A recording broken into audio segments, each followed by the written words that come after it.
果然是没福气的。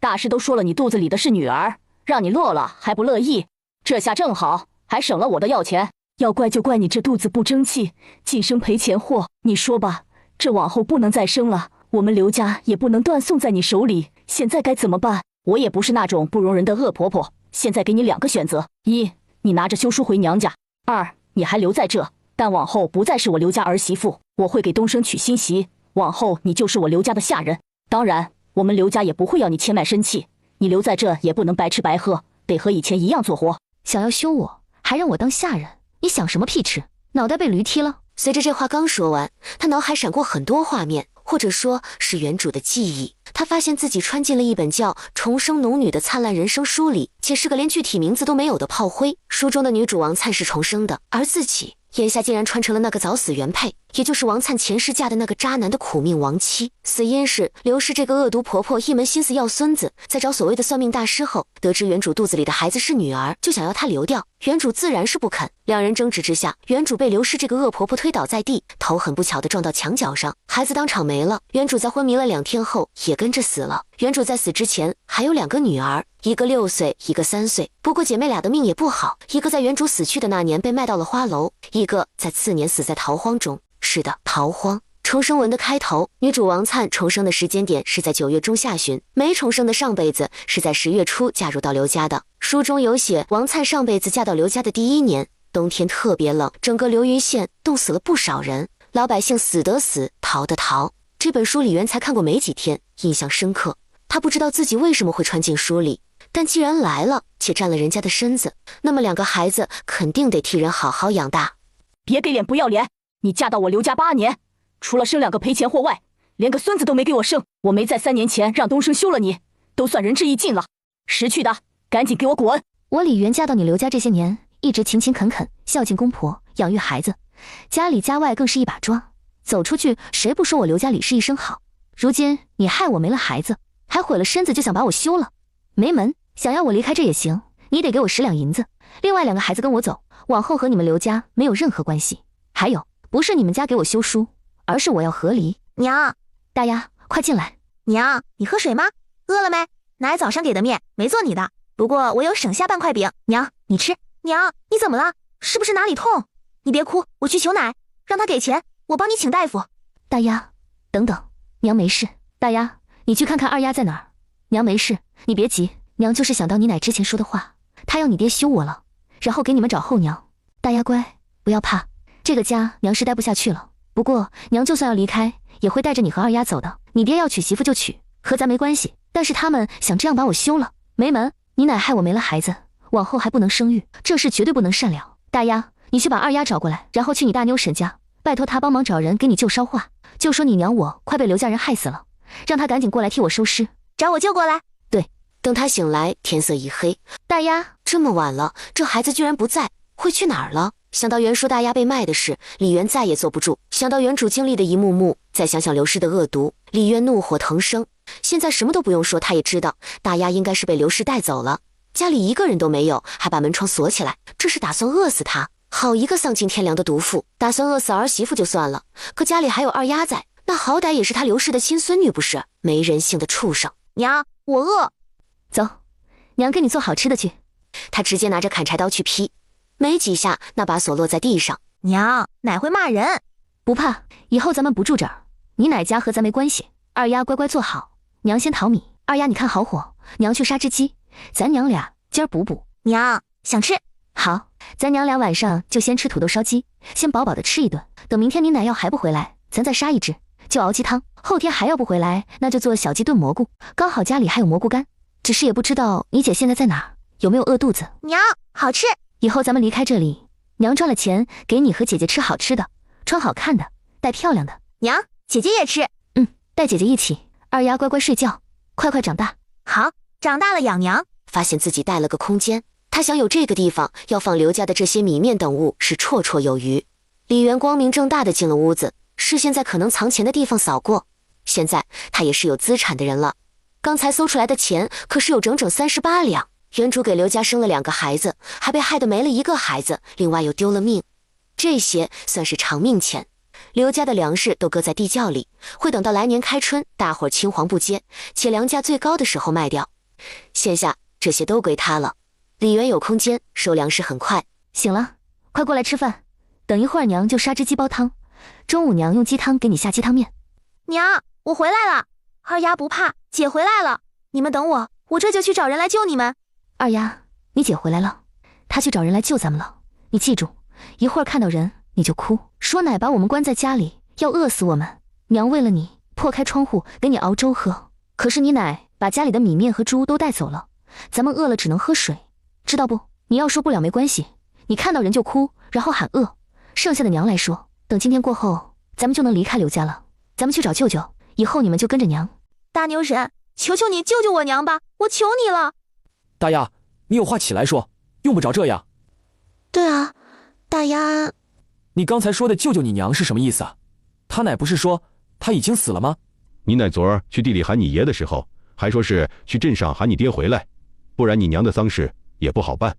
就是前2天就说大丫娘剩下一口气，他还说东升还年轻，现在又没儿子，想趁李氏死的100日内娶新妇来着。哎，你说的这事我知道。你们也知道我住杨大花家隔壁，这2天我听说刘氏给他家东升定了大花家的那个外甥女灿娘，昨天早上光是聘礼就给了5两银子整，听说等大丫娘头七后就让灿娘过门。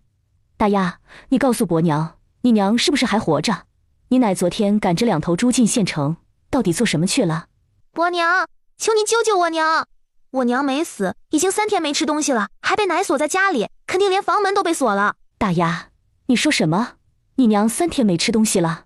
村里人没什么秘密可言，这事前后连半个时辰都不到，整个村的人都知道了。算算时间，可不得小产后，刘氏就直接不给人饭吃了，现在又把人关起来，这是打算饿死人？狗娃，你回家去喊你爷去大丫家，说要出人命了，让他快点过去。好。姐姐，娘，还吊着一口气，快找人请大夫。娘，我不要你死，你睁开眼睛看看我啊，娘。大丫，你别这样，你娘还活着，要真没了，你这样不是让她走得不安心吗？伯娘，我好怕。昨天晚上有好多人和爹说要把我卖到那个什么红楼，说什么等我长大比那个叫灵儿的花魁还漂亮，日后叫我每个月拿钱回家，这样爹就不用做事，也能吃香喝辣。娘，我好怕，你不要死，我不要你死。大丫别怕，这是我给你做主，不管是你爹也好，你奶也罢，没有人敢卖掉你。大丫，快谢谢伯伯。娘，你可算醒了。娘，我好怕爹要卖了我。怎么会？是啊，大丫，你会不会听错了？对啊，东升在茶楼里做工，1个月也不少赚钱，家里根本就不缺这点。这个家在咱水云村日子也算是过得数1数2的好，不可能卖儿女才是。大丫，你仔细说说，到底是咋回事？昨天我被爷奶带到县城后，爷奶自己住客栈，让我跟我爹住。胡闹！你一个女娃子都6岁了，怎能让你跟一群男人住一块？夜里我屈腿缩在墙角，就听有好几个人和我爹说我长得漂亮，以后会比那个花魁都漂亮，可以卖掉那个楼去，这样家里不用供我吃喝，等长大了还能往家里拿钱。我爹听了这些话，没说他们什么，那些人就说往后爹不用上工，躺在家里都能吃香喝辣。我好怕，一整夜都不敢睡觉，天刚亮就跑回来了。冤娘，你别急，大丫这不是没事吗？你放心，只要有我们在，大丫绝对不会被卖的，这事我们大伙儿都能给你保证，也可以当个见证人。里长，你也是咱们刘氏一族的族长，今儿我想请你做主，替我和刘东升和离。这个家我是再也不敢待下去了，让里长你为难，实在不好意思。多谢今天大家来救我，等我兄弟过来，这事让他和刘东升谈，我身子不好，就不招待各位了。元娘，你这话的意思，你娘家兄弟要过来，他什么时候来？你什么时候让人去喊的？如果我没记错的话，元娘嫂子和大妞嫂子娘家是一个村的，也是李氏族人，更有血亲关系。现在元娘嫂子都要被人害死了，大妞嫂子怎么坐得住？我没猜错的话，最迟下午李氏族人就会过来找咱刘氏一族的人算账。刘东升他娘非得说我肚子里的是女娃，就要我留了，我不愿意，他就打我骂我，还把我往墙上推。如今孩子没了，我大夫说我伤了身子，往后再也不能生。他说为了刘家子嗣，要尽快给刘东升娶媳妇。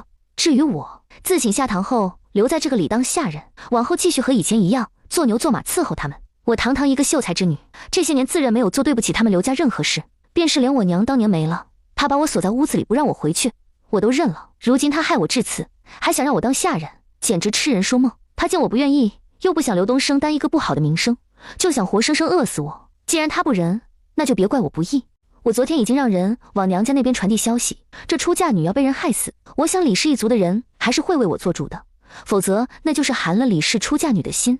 在场的人都沉默了，实在是他们也不知道刘氏会做出这种事，让给家里生了2个孩子的原配当下人，还要做牛做马伺候他们，想想就觉得荒唐。什么玩意儿，脸咋那么大呢？人家不同意当下人，趁着人家身体虚弱，连床都起不来，就要活生生饿死人，实在是太恶毒了。我要和离，不仅要和离，还得带走2个孩子，我绝对不会将孩子留给那种连畜生都不如的人。他们一家害我这样，至少得赔我20两医药钱，否则就算搭上这条命，我也得将他们告上公堂。各位既然做不了主，那就请回。元娘嫂子现在这样，一个个挤在屋子里也不是一回事儿，都先回去吧。大丫二丫是不是还没吃饭？走，姨去给你们做点吃的。元娘，你的意思我们都知道，只是我们毕竟都是外人，也不好直接做你们家的主。你好好歇着，我出去看看有什么适合你吃的，给你弄点过来。我已经让人去请大夫了，晚点等大夫过来看过后再说。恰娘，你做什么？元娘姐太可怜了，这刘梅花欺人太甚。你们看，她这还把窗户都给锁了，这是想干啥？刘婶子这样，谁还敢嫁进来？先不说要饿死儿媳妇这事，就是她家里挂这个锁那个锁的，防贼也没她这样。等晚点回去，我把话跟我姨说清楚。这个刘家，我是万万不会嫁。元娘嫂子那么好，都落得这般下场。我的脾气不大好，有时候逼急了还会顶嘴，真要进门，怕连1个月都活不了。黄大娘，这柜子里就一点米面油盐，连个鸡蛋都没有。元娘嫂子现在身子骨弱，你看咱该怎么给她做？你看着随意做点2个孩子能吃的，我去鸡窝逮只鸡过来杀了熬汤。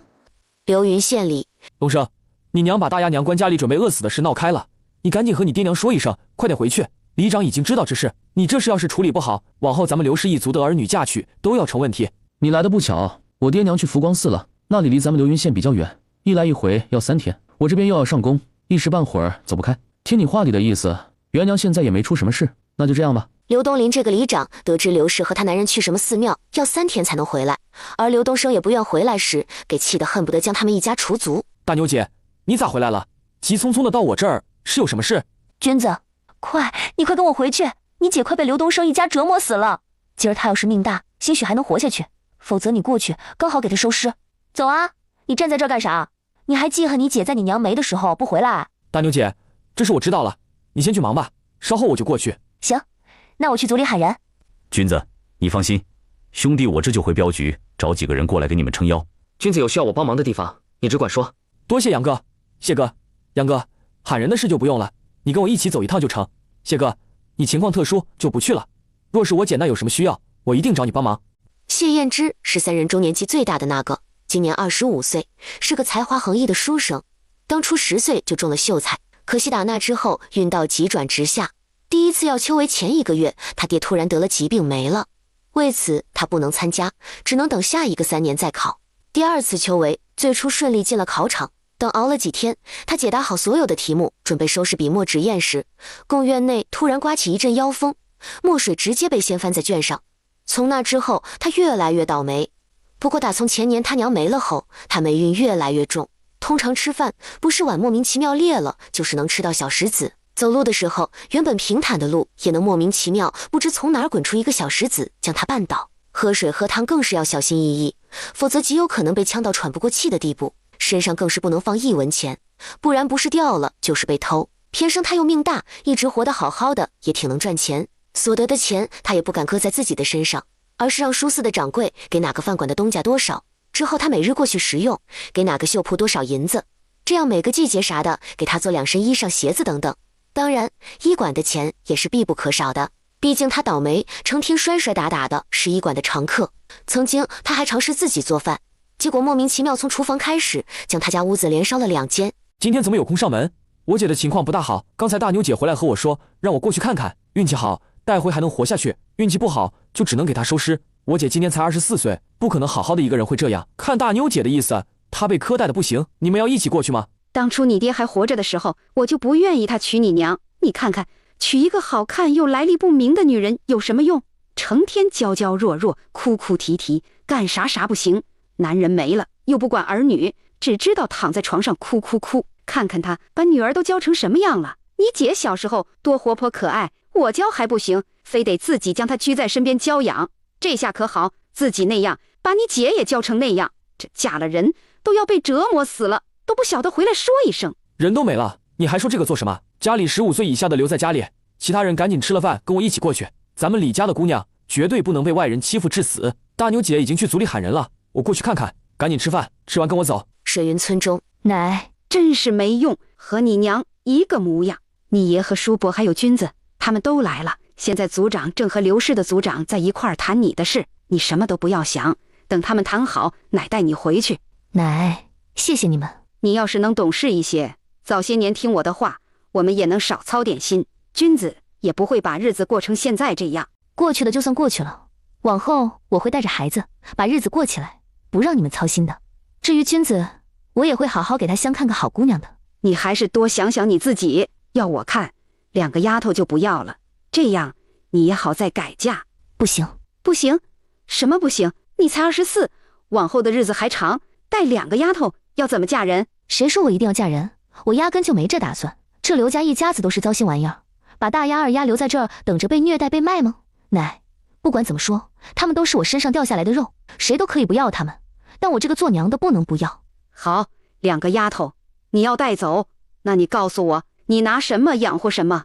就你现在这破身子，连自己都养不活，更别说2个孩子。你知道养大他们要费多少东西？他们吃喝穿不要银子。元娘，你听奶的，把这2个丫头留在这儿。你回去后要是不嫁人，君子养不起你，奶也有法子让你几个堂兄弟养。可你要是带着2个孩子，奶也不好和他们开这个口。奶，我知道你是为了我好，可我真的不能舍下大丫姐妹俩。你放心，我会想办法养活他们的。想办法？你一个什么都不会的女人，能想什么办法？但凡有点办法，你能把自己整成这样？奶，以前是我想差了，保证往后不会再那样。我的绣活一向还可以，这个奶你是知道的。另外这些年我在刘家茶饭手艺也还成，大不了我想法子进城摆摊卖吃的。不管怎么样，都会想办法养活自己和2个孩子。就你现在这身子骨，什么都做不了。大夫说怎么都得养上2、3个月，就这样你还要带2个丫头。李元怕他不知道自己之前被关在家里的事，就拉着他的手将刘氏的所作所为说了一遍。行，奶知道了，你放宽心，奶会让你如愿的。不过你可记住，这些都是你自己要的，既然要离开这里，往后可不能再像以前那样，咱家你学谁不好，非得学你娘。算了，人都没了，还说这个做什么？你歇着吧，奶走了。元娘，你会带走大丫二丫姐妹俩的吧？之前我就和里长说过，到时候带走他们，留在这，指不定哪天就被刘东升那混账给卖了。即便里长保证不会被卖，那如果被虐打呢？你带走也好，东升兄弟现在才20几，跟你和离后肯定要再娶。灿娘说不会嫁给他，那他肯定要娶别的。这要再娶的是个好的还行，怕就怕后娘刻薄，容不下他们。到时候姐妹俩日子更不好过。不管怎么着，你是亲娘，往后她们姐妹俩又是你仅有的孩子，你总归不会苛待了她们去。只是你带着她们，往后怕是不好再嫁。而刘氏族人一脸为难，商量了半天，也有商量不出一个结果。刘东升就在县城里做活，你们水云村进城也快，今天这样的事，为什么不喊他回来？你们要是不方便，那我就让我兄弟去喊。行，反正人我认识，那我就进城一趟。老姐姐，我们今天要带走元娘和2个小娃娃，打算现在过去帮忙收拾一下，喊2个一起做个证人，随我走一趟。元娘，你和孩子有哪些要带走的东西？伯娘和你三婶帮你收拾一下，往后这里和咱再也没有关系。伯娘，这里的东西都不要了。你这孩子会不会过日子？什么都不要的话，你回去穿什么盖什么？哪怕你拿到20两的赔偿钱，往后你看病吃药养大孩子不要钱。听婶的，能带走的全部带走，就算是破烂的衣服也没关系，咱们可以用来纳鞋底。行，我的东西都在这个屋里，伯娘你和三婶看着收拾。娘，要不就不收拾了。元娘当初嫁过来的时候，一身新衣服都没有，咱要帮忙收拾东西带走。等刘家那个老婆子回来，肯定要闹。我方才看过2个丫头，穿得破破烂烂的，元娘的衣服也是补得不能看。我估摸这些年，她都没怎么做过衣裳，就这些破烂，带走没得回头，刘氏还要上门呢。黄氏跟他带过来的几个人也跟在后面，等他们看清楚李园房间里的东西后，都不知道该说什么。刘家的殷实是水云村众所周知的，谁能想到他们居然如此苛待儿媳妇，真是造孽。元娘，三婶觉得离开这里往后就是新的开始，既然是新开始，那咱这衣服被褥什么的也得用新的才行。这里的东西就不要了，等回去三婶扯布给你们做新衣服。既然你三婶给做新衣服，那伯娘给你做床新被褥，就当是当初给你的添装。元娘，你现在做小月子也不大好见风，虽说咱乡下人没那么讲究，但你现在情况特殊，伯娘和你婶娘给你裹一下被子，带你先去你们水云村的里长家，等见了刘东升，你们把和离书签了，我们直接回去。好。刘东升一路是被拽着回来的。元娘，你让这么多人过来，到底想做什么？元娘姐要做什么？路上老子不是和你说了，识趣点，赶紧签了和离书，再把放弃2个孩子的文书也一并签了，否则别怪老子不客气。我早就警告过你，让你好好对待我姐，你是怎么答应的？有空闲在县城逛花楼，没空闲回家看媳妇孩子，媳妇都要被你那混账娘害死，你还只知往那地方钻。今日老子要是不过来，是不是过2天就得传来我姐病死的消息？刘东林身为里长兼族长，知道理亏。李氏，你要大丫二丫姐妹俩跟你走，这事我做主同意了。至于20两的赔钱，这事要你自己和东升商量。你娘试图谋害李氏这事，证据确凿。现在李氏想要跟你和离，然后带走2个孩子，你赶紧把文书都签了，另外再赔他20两。这钱10两是你娘赔李氏的医药费，另外10两是大丫姐妹俩往后的吃喝嚼用跟嫁妆。对刘东升来说，个丫头跟李元走，他不愿意，他往后还得靠大丫吃香喝辣。李氏要孩子，那就带走小的，把大丫给他留下。至于20两，做什么美梦？他李渊当年过门前，他们家可是给了8两聘礼。她嫁过来后，什么嫁妆都没有，她回头还要娶妻生子，家里的钱往后都是他儿子的。不行，我不能把孩子都给李氏，大丫必须得跟我。至于钱，没有，当年李氏是怎么来我家的，现在就怎么走。不行，2个孩子都必须跟李氏，跟着你做什么？让你往花楼卖吗？那是我的孩子。我也没说那不是你的孩子，往常也没见你回来，更不见你疼他们。现在倒是知道说那是你孩子，早之前干什么去了？别以为我们大家不知道你打什么主意，明白的告诉你，我们刘氏一族就没有卖儿卖女的人家，你要是敢留下孩子卖掉，那老子就直接将你除族。现在年景好，我们刘氏一族可不兴卖儿卖女，何况是那种肮脏地方。想要卖可以，把户籍从族谱划去就行，还得加上一条，我们刘氏一族的人也不可娶那种地方出来的女人为妻，一旦发现同样除族，这种有辱族人的事我们绝不允许发生。既无所事的刘东升不想面对这一切，干脆眼睛一闭，假装痛晕过去。三婶，既然事已至此，刘东升醒不醒都是一样的结果。你帮我把已经签好的文书给君子，让他捏着刘东升按手印就行。至于钱，就让刘氏族人凑给咱，回头他们自己和刘家算。好。刘东林因刘家的所作所为，面对李氏家族的人硬气不起来。行了，事已至此，往后2个孩子跟你没关系，你赶紧回去拿钱给李氏，这事就算告一段落。我要见2个孩子。银子呢？我没有，都在娘那儿。你要钱，等他回来再说。元娘身子不好，接下来要好生养着，不方便过来要钱。都说刘家殷实，他们家的屋子在你们村也算数1数2，田地也不少。要不你们族人先凑着给我们，到时你们跟他们算。要是今天他们不给钱，那这事就不会善了。或许等李元一被带走，转头他们就能找人写状纸，上衙门告刘氏谋害人命。他们族人丢不起这个脸。眼看刘东升不愿意回家拿，他就出面和大伙商量，各家借多少，最后凑齐了给李元递去。娘，走吧，以后你们就跟着娘了。娘，我们能带蔡姨一起吗？你这是……杨大花不肯把刘家的聘礼还回去，就坚持要我过几天就嫁过去。我还想活命，自然不肯，然后就闹掰了。你的户籍不是在他那，这样一走了之能行？没有，我的户籍一直在老家新安村。当年我家境也还行，我娘临走之前将我托付给杨大花的时候，给了10多两银子。我被带到这前，我爹娘给我留下的田地和房子都被他卖了。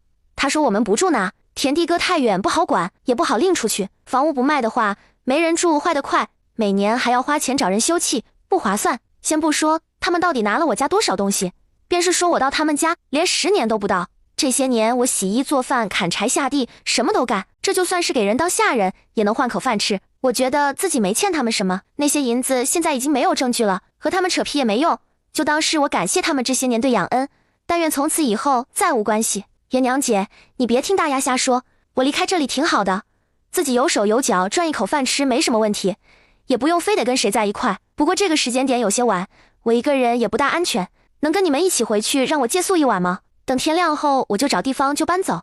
李渊听他话虽这么说，但似乎挺想跟自己一起，就看向李军和他奶王老太。他和离带着孩子回娘家，现在也有没地方住，再带一个王灿似乎不大妥当，怎么都得家人同意才行。我姐身子不好，要人照顾，我一个男人也不大方便。至于我奶他们，也不好叫长辈来伺候她，几个堂嫂也有自己的孩子要照顾。你要是愿意，我往房里搁几块木板，你们就先挤一个房间，顺便帮我照顾下我姐。你放心，我也就在家里住2天，之后得出门走镖，期间可能要花1个月时间。等回来看你要住哪儿，到时候我帮你找。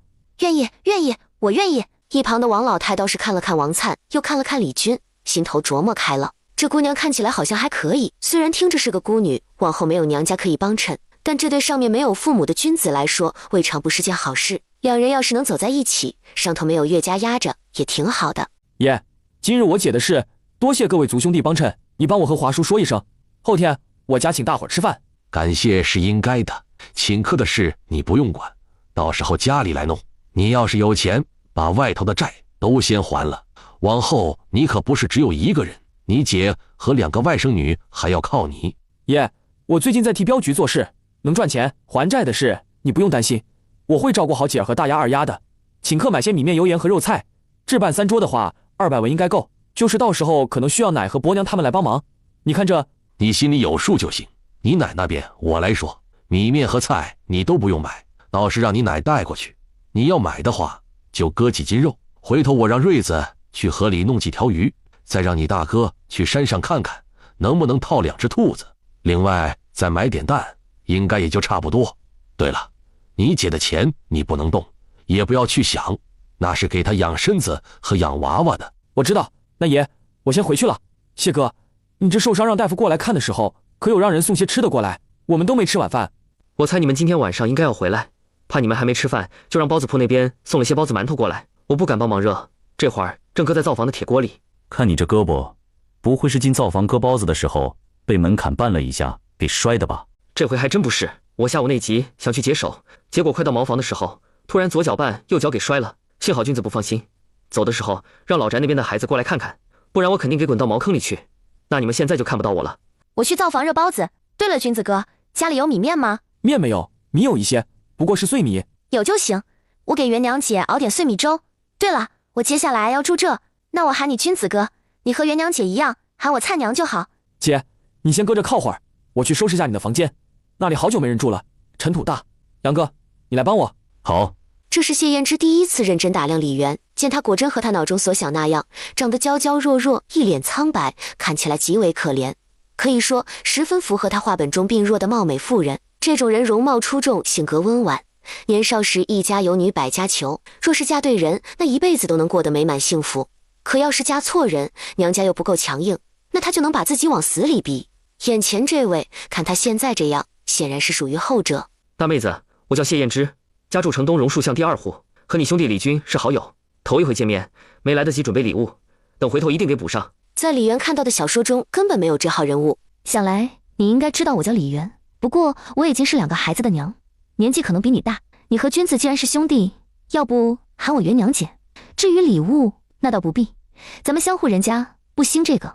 要的，我和君子是异父异母的亲兄弟，他外甥女也是我外甥女，他的姐妹也是我的姐妹。不过我年纪大，今年20有5，大妹子你应该比我小1-2岁，可以和君子一样喊我谢哥。李元听他一口一句大妹子，再一句什么异父异母的亲兄弟时，整个人都有些懵。这人确定不是穿越来的东北汉子，看他那热乎劲，看他说话的调调，怎么看怎么都像现代人。嘿，该死！呵，该死！不是，我说大妹子，你怎么好端端的骂我该死？我这人虽然倒霉了点，但也不到该死的地步。不知为何突然撞到凳脚，紧接着人往前倾，看样子好像还有脸着地，吓得原本还裹着被褥看起来虚弱无比的李元，在那瞬间飞快伸出手拉了他一把。刚才多谢大妹子搭把手，不然我这手怕是得到明年才能好。谢哥客气了，我身为半个主人家，自是不能让客人在眼前摔伤。不管怎么样，刚才都要谢谢你，我去看看君子他们收拾了怎样了。大妹子，你多休息。看来不是穿越的，也不是什么特别出众的人，不然刘云县就这么大，以王灿为女主的小说肯定有提到。第二日辰时中，元娘姐，你醒啦？我熬了点菜粥，你先洗漱一下，垫一口，等中午给你熬鸡汤。哪来的鸡？君子养鸡了？没有，是他一大早和村里人买的，说元娘姐你现在小月子，需要好好补一补。蔡娘，孩子们呢？君子哥拿着元娘姐你的和离书去衙门给你许婚书，还说顺便把你和孩子把户籍落到他名下。这不，他和昨晚那2个大哥一起走了，走的时候怕孩子会吵到你，就说带他们去县城玩。元娘姐一宿没喝水，口渴了吧？你先喝口润润嗓。好甜，这水哪来的？不像放了糖。就水缸里的水。元娘姐，你觉得身体如何？会不会难受不舒服？你要是难受就说，我找人去给你请大夫，千万不要硬撑着。大夫说你身子虚得厉害。喝完后，他觉得浑身都轻快了不少。莫不是前世看的小说中所谓的灵泉水？不可能。他记得《重生农女的灿烂人生》中，女主王灿是没有特殊的金手指，她最大的金手指就是她重生了。知道接下来几年要发生的大事，什么空间啊、灵泉之类的都没有。不过现在她已经穿书了，还自带空间，然后剧情又已经改变，那王灿若是有个什么灵泉，似乎也说得过去。没事，蔡娘你别担心，我身子也还好，不过这会儿有点饿了。等到李元喝了粥，元娘，昨天伯娘回来的晚，就没来得及给你收拾床被褥，这不，今早起来后就赶紧给腾了一床，你一会儿晒晒先用，等伯娘回头做好了新的，再拿过来和你换。你现在盖的是昨天大妞家借的吧？给伯娘洗洗，等晒好了，让人替你送回去。伯娘，谢谢你。傻丫头，和伯娘客气什么？行了，你在外头晒晒太阳，别吹太多风，一会儿进屋躺着去。伯娘家里忙，先回去了。你爷说明天你家请族人吃饭，这米面什么都不用买，伯娘明天家里带过来。晚点你被褥收好后，伯娘让你大侄子过来拿。谢谢伯娘。元娘，沈娘捡了点家里孩子穿旧的衣服，你看看有没有大丫二丫能穿的。至于你穿的，沈娘从你弟妹那拿了一身，你先替换着，等过几天沈娘给做了新衣裳再送过来。谢谢沈娘，这些衣服都很好，你送过来的2个丫头都能穿，我替她们谢谢你。还有，我这身也挺好的，只是穿旧了点，连个补丁都没有。弟妹呢？没事，她衣服多，你先穿着，大不了等年底我再扯布给她置半身新衣。还是自己家养人，这才回来住1个晚上，连气色都好了不少。你这丫头都不晓得昨天我第一眼看到你后是什么感受，那会儿差点没把我心疼死。谢谢沈娘，要不是你们来给我撑腰做主，现在我怕是已经没命。你这话我可不爱听，以后不要再说了。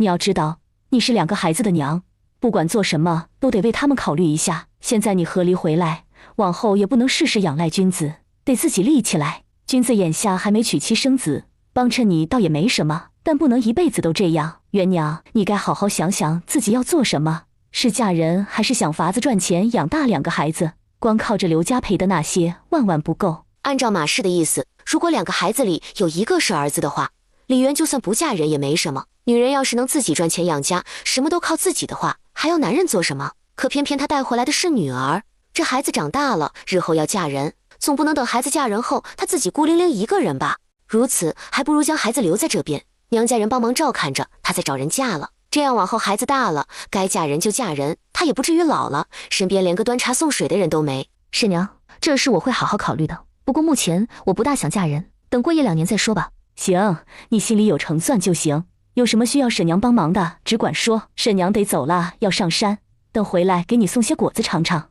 李渊笃定刘氏回来后一定会闹，最主要的原因当然不是舍不得他，也不是舍不得孩子，而是刘家已经被搬空了，地窖里的粮食没了，家里多年积攒的银子也没了，就连地契也都在他这儿，何况为了他还欠了族人20两的外债。可以说刘家除了刘氏带出去的银子和2头猪外，是要钱没钱，要粮食没粮食，且还欠一屁股债，就连田地因没地契都不能算属于刘家了。毕竟刘家的地大部分都是白契，根本没在衙门备案过。李渊打算等过段时间身子好些后，去县城找个人，把手里的地契换个名义，再卖回给刘东升。明年就是灾荒年，他拿着地契卖给别人，总有种坑人的感觉。与其如此，倒不如打点一下，让刘家人误以为地契是被别人偷走，然后赚了几手，又碰巧被刘东升自己认识的人看到，就以每亩低于市价500文的价格买回来，再卖给他们。至于刘家怎么弄到钱买回去，和他有什么关系？蔡娘，先别忙活，过来喝口水。元娘姐，这几天的天气还没彻底冷下来，我想把地开出来种点萝卜白菜，咱不能老是花钱买，但也不能总去别人地里吧。现在这个时间种萝卜白菜已经晚了，雪灾就在冬月中旬，算起来也就1个半月。可王灿还是想试试。他觉得自己早上从手指冒出来的水，或许有助于这些菜的生长。要是能长起来，冬日他们就不用愁没菜吃。万一不行，顶多也就浪费点种子而已。那行，你先忙，我把被褥抱到我奶家，顺便借把锄头回来一起做。元娘姐，你身体虚，好好休息，这些事我来做就好。我力气大，开几分地用不了多久。元娘姐，来喝口水润润喉。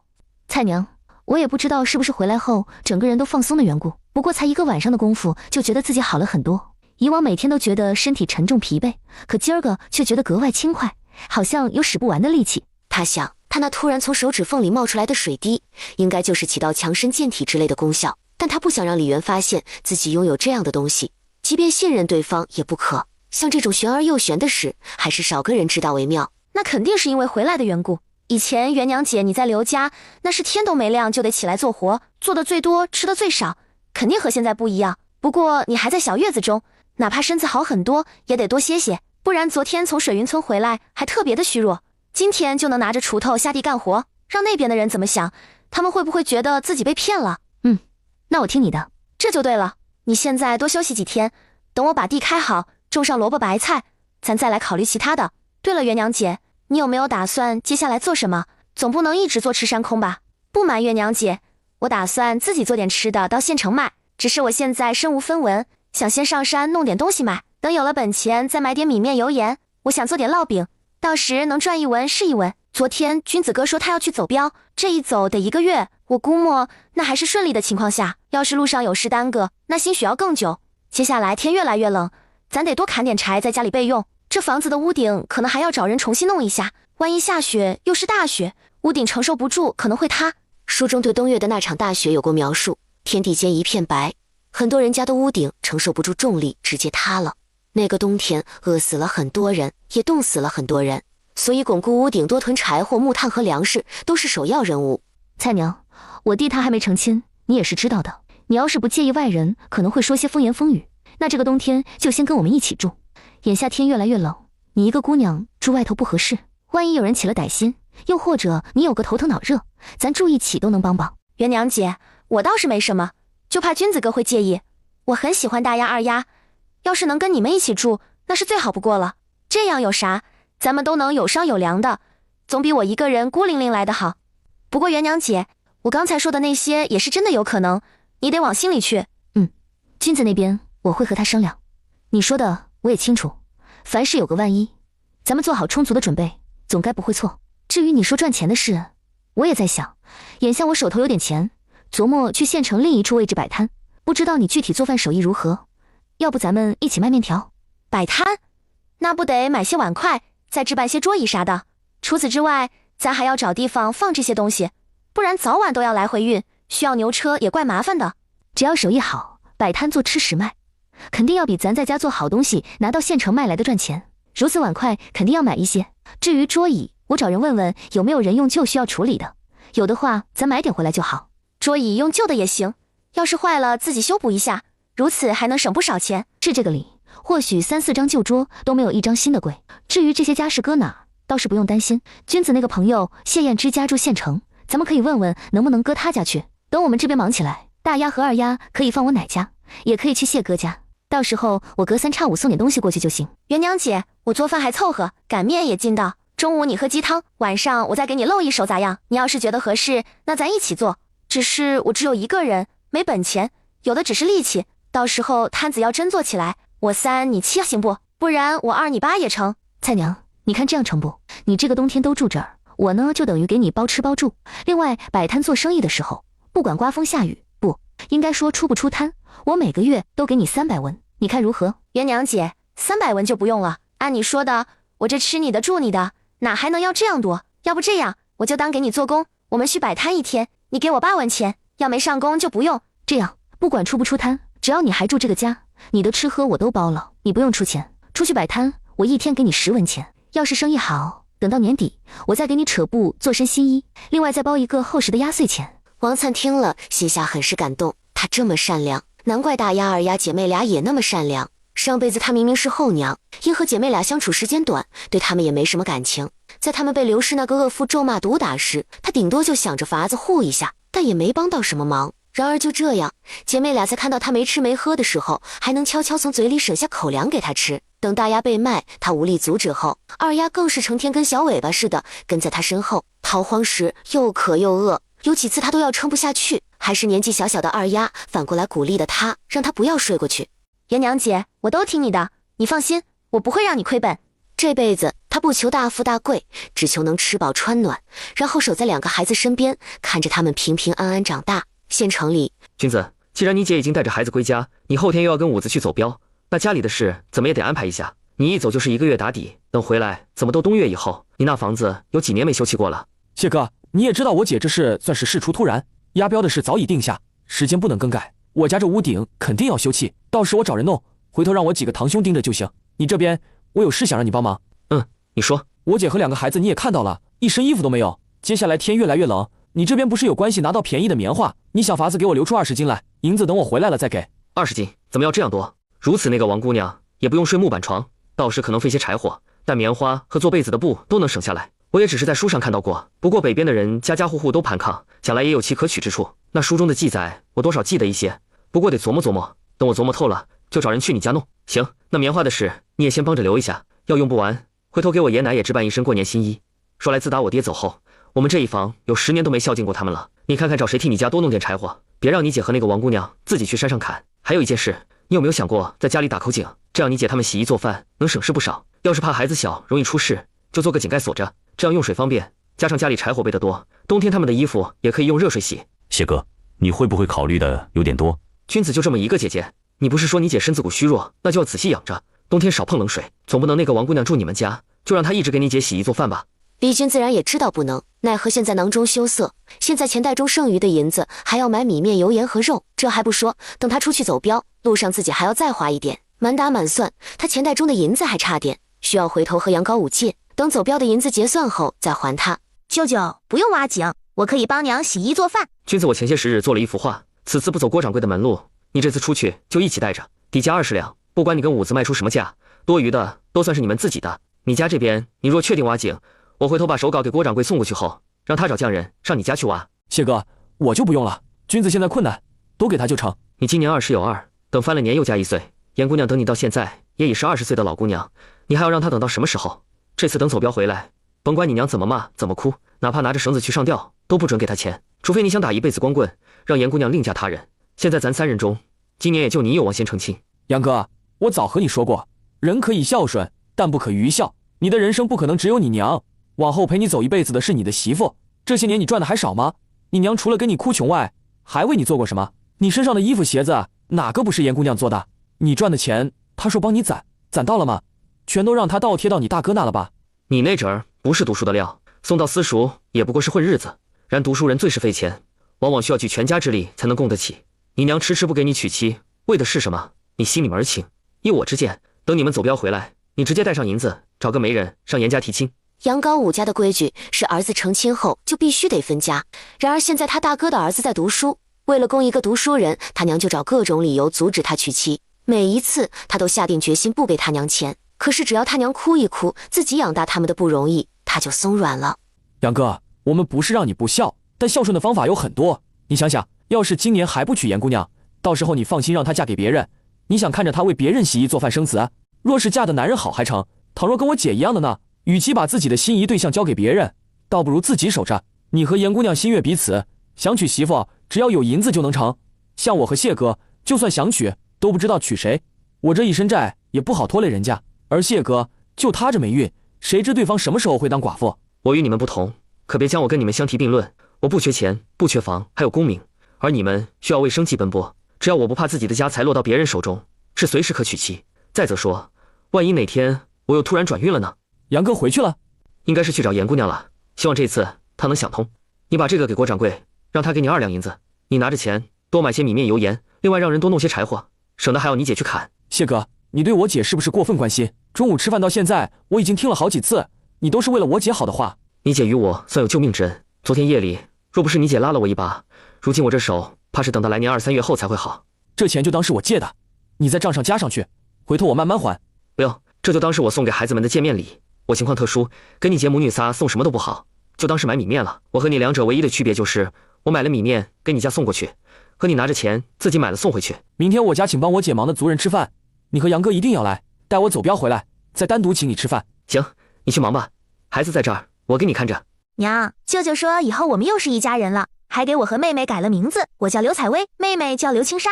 你们喜欢舅舅取得这个名字吗？喜欢。娘，水云村叫大丫二丫的人有好几个，我和妹妹都喜欢现在的名字，和大家的都不一样。舅舅说我和妹妹的名字是诗经里取的，什么采薇采薇，微意作止。舅舅说这个名字好听，也适合我。妹妹的名字叫青纱，舅舅说诗经里青纱杂树稀什么的，后面的那个我没听懂，反正舅舅说适合妹妹。王姑娘，我刚看到你在开地，那个你先搁那别动，等来年开春再说。家里明天要请帮我姐的族人吃饭，到时候人多走来走去，地又被走实了。再则说，现在就算把地开出来，咱种什么都不合适。大伙儿都有眼睛，哪会往已经挖松的地上踩？我现在也有，没什么事，能开一点是一点，就先种萝卜白菜，只要能赶在天冷之前长出来，都不算亏。对了，君子哥，我和元娘姐都想等她身子好些后，去县城摆摊卖面条，你这边有没有这块的门路，帮忙打个招呼？摆摊？对，元娘姐不想坐吃山空，她有2个孩子要养，说不可能一辈子都靠你，她想自己立起来。我呢，孤身一人，身上也没什么钱，想赚一文是一文。行，等后天走之前，我给你们安排好。不过我姐以前当姑娘时手艺一般，她出嫁这些年也不知有没有长进。你们要卖面条，是不是得让我知道味道如何？那晚上吃面如何？我给你露一手。成，你看着安排，我得去我奶家一趟，你忙。君子，过来一下。君子，我观蔡娘人不错，她一个无父无母的孤女，在外住也不安全。眼下天又越来越冷，我想让她住完这个冬日，等翻过年再说，你看如何？姐，不是我不愿意，而是不合适。我也知道这样不大妥当，但我问过蔡娘，她表示不介意。再则她是跟我一个屋，往后我们要合伙摆摊，成天都在外头，又不是让你们日夜相处，她都不怕了，你怕什么？君子，我想赚钱养家，我还想如果可以的话，帮家里的债务给清了，这样你就不用愁钱的事，能把书捡起来。姐，家里的债务不用你担心，我会还。你的银子自己留着，不要乱花。昨儿爷还特意叮嘱我，千万不能用你的。君子，你读书有天赋，爹临走之前希望你能继续读下去。你若是能考上功名，我和你2个外甥女往后也有个倚仗。如今你也不过20出头，重新拾起书籍还不算晚。姐，我觉得还是不用了，读书花销不少，我都已这个年纪，不能靠你供着。再说日后我也要娶妻生子，这读书考功名不是一朝一夕的事，总不能让你或者是我往后的媳妇儿劳心劳力的供着我吧？那我还算男人吗？更何况笔墨纸砚最是费钱，爹当年也是乃他们举全家之力供出来的。爹说我读书有天赋，那是年少时候的事，如今我多年没碰书，重拾起来费劲不说，也不保证一定就能考得上。君子，你不要管钱之类的外在因素，你只要告诉我，如果还有机会读书，你愿意吗？不想。姐，就算我没有功名，也能给你和2个孩子依仗，你什么都不用想，也不用管，安心就好，日子就行。我还有事要去老宅一趟。李渊见状有些心疼，这孩子自从爹没了后，就把所有压力扛在自己身上，哪怕他这个做姐姐的现在愿意分担，他却在拒绝的同时，还想用自己的双手为他们母女仨撑起一片天。这样的弟弟，他在有能力的情况下，怎能不帮？眼下他手头除了刘东升赔的20两外，还有之前还从刘氏的屋子里搜罗出38两，等过些天将刘家的地契出手，这些加起来怎么都得有100两，应该是够还了。至于来年逃荒用的东西，他空间里现有的应该能撑一段时间，回头他在镇上摆摊，还能趁机多买点米面放空间里去。元娘姐，我刚才和君子哥说了要摆摊的事，他说想先看看我们的手艺，我打算晚上做面条，你觉得做哪种好？咱摆摊卖面不能单一做卖一种，可以做汤面，也可以干拌面，还有油泼面、臊子面、水煮面、炒面之类的。今天刚好有鸡汤，晚上我和孩子们就吃鸡丝汤面，你看自己要吃什么？跟我们一样，还是其他的？君子的话等他回来问问。这天晚上味道不错，面条也劲道，摆摊绝对没问题。姐，谢哥人脉不错，等明天他来了，我和他说说这事，到时你们的摊位什么的他会搞定。等我走镖以后，你有什么事都可以找他。姐，谢哥今年25，和咱一样无父无母，也未娶妻，不过他有功名，是个秀才，和镇上那边的书肆还有衙门的关系都挺好的，除了人倒霉点外，什么都好。往后你有什么事都可以去找他帮忙。对了，我之前让他留意棉花，他和我说起北边有人的床叫什么炕，他在书上看到过，想回头琢磨好后带人来咱们家弄，到时我要没回来，姐你和王姑娘歇一天，替我好好招待他。君子是火炕吗？对，谢哥说是火炕和大通铺差不多，可以睡很多人。如果你房间盘一个，到时候王姑娘可以和你们睡一块儿，夜里也不用怕冷了。还有，他可能会找人过来，在咱家院子里挖井，这样回头你们用水也方便。另外家里用柴的事，我也和大哥说了，按市价一捆多少算给他的，这事爷和大伯他们都知道。我已经先付了300文，大哥说会尽快把柴火都送过来，等明天家里宴请族人后，也会顺便与大伙儿说帮我修葺下屋顶。现在这房子漏缝，谢哥要是不提，我兴许会忘了。爷说到时候他会帮忙盯着。既然你都已经安排好了，那我也没什么不放心的。君子，你早点去休息，明日还有的忙。翌日晨光熹微之际，姐，这鱼是二哥三哥一大早摸来，兔子和野鸡是大哥和我一起捉的。大哥还没回来，他想趁机挑一担柴回来，今天将这些杀了，加上昨天买回来的肉，席面上的肉应该就差不多。一早你走后，奶就过来了。他说咱这边请族人吃饭的规矩是早上也得请，他帮我剁了白菜、木耳和猪肉，让我做包子，另外又熬了玉米红薯粥。奶先回去拿东西了，一会儿和伯娘他们再过来。君子，你把手上的东西先放好，去爷家把那2张桌子搬过来。去的时候顺道去磨坊看看，菜娘应该在那磨豆子。今天中午咱给大伙做豆腐。行，姐你别碰冷水，也别太累了，要是累就坐下来歇一下，这会儿时间还早，不着急。李渊在喝了灵泉水后身体好了很多，只是这种事他知道，王灿知道就行，其他人就不必清楚，这该装还是要装一下。菜娘来，喝口水。元娘姐，你想中午的豆腐怎么做？是给大伙儿直接做豆花饭还是什么？菜娘，今天到咱家来吃饭的全是那天过去帮我的族人。李家坳和水云村不同，来的人只是自己，不会拖家带口。奶的意思，他们在这吃得好，心里肯定也惦记家里的媳妇、孩子和父母。咱就一家送一块豆腐，让他们家人也能跟着尝尝味儿。另外一小半做豆花，他们过来后吃饭之前先一人一碗，不管他们是自己吃也好，还是端回来给家人吃也罢，都随他们自己。那行，咱得快点做，毕竟不是直接做豆花饭，做豆腐需要的时间得久一点。对了，元娘姐，豆腐架谁家有？咱还得去借。奶说一会儿会帮咱借过来，咱早上就包子和粥，外加咸菜，剩下的等吃完饭再收拾。想了许久的王灿觉得，上辈子她嫁给了刘东升，日子过得苦，甚至可以说比她在杨大花手下讨生活还难。有刘氏那个恶婆婆在上面压着，她像是泡在黄连中，有苦都说不出。杨大花在嫁了他后，直接放话以后，她姓王的和他们家没任何关系，有事也不要找他们。而没娘家的她，只能任由刘氏欺凌。重生后，她想这辈子不嫁人了。直到一刻钟前，她就想，为什么一定要找有婆婆的呢？无父无母的孤儿不是更好？只要男人有担当，日子再苦再难，她也愿意跟着一起过下去。她思来想去，觉得李军是个很好的人选。虽说年纪比她大了5岁，但她是2个孩子的亲舅。这无父无母，姐姐人好，自己又有担当，既吃得了苦又识字，简直没有人比她更适合自己。只要嫁给李军，那她就能理所当然地跟2个孩子住一起，往后也跟着照顾他们。还有一点重要的是，李媛长得美，作为她的同胞兄弟，李军也长得好。元娘姐，你别看我是个孤女，没有娘家的帮衬，就感觉不大好。孤女有孤女的好处，起码不会总想贴补娘家，也没有只知道压榨女儿的娘家。我虽然现在没什么钱，嫁人也可能没什么嫁妆，但我可以去找杨大花，把她吞下的钱给吐出来。我娘给她的10几两银子，就当养我这几年的费用，但是卖我房子和田地的银子必须还我。等有了钱，我可以帮忙一起还债，还可以让君子哥读书。等等，菜娘，你让我先想想。菜娘，按你话，我可以理解为你想嫁给君子，是这个意思吧？你为什么想嫁给他？要说你对他一见钟情，我觉得不可能。既然不是，那你们才认识几天，也不可能说日久生情。所以你想嫁给他的原因，我想知道。元娘姐，如果我说我喜欢采薇和青纱姐妹俩，想陪着她们长大，你信吗？我本来想这辈子不嫁人，可是不嫁人的话，我又能以什么身份陪着她们呢？若是嫁人，我一个孤女能嫁到什么好人家？尤其是像元娘姐你这种，万一嫁得像刘氏一家那种咋整？我思来想去，觉得还是无父无母的好。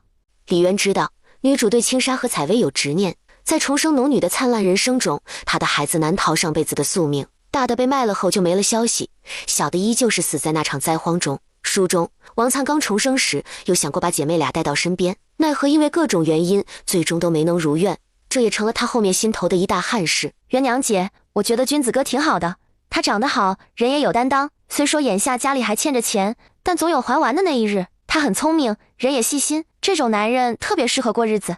如果我能嫁给他，往后应该会过得很幸福。元娘姐，你看我真的很喜欢采薇和青纱，如果我做他们的舅娘，肯定会一辈子都待他们好的。你若是往后再嫁，孩子可以留在家里，我一定会待他们犹如亲生。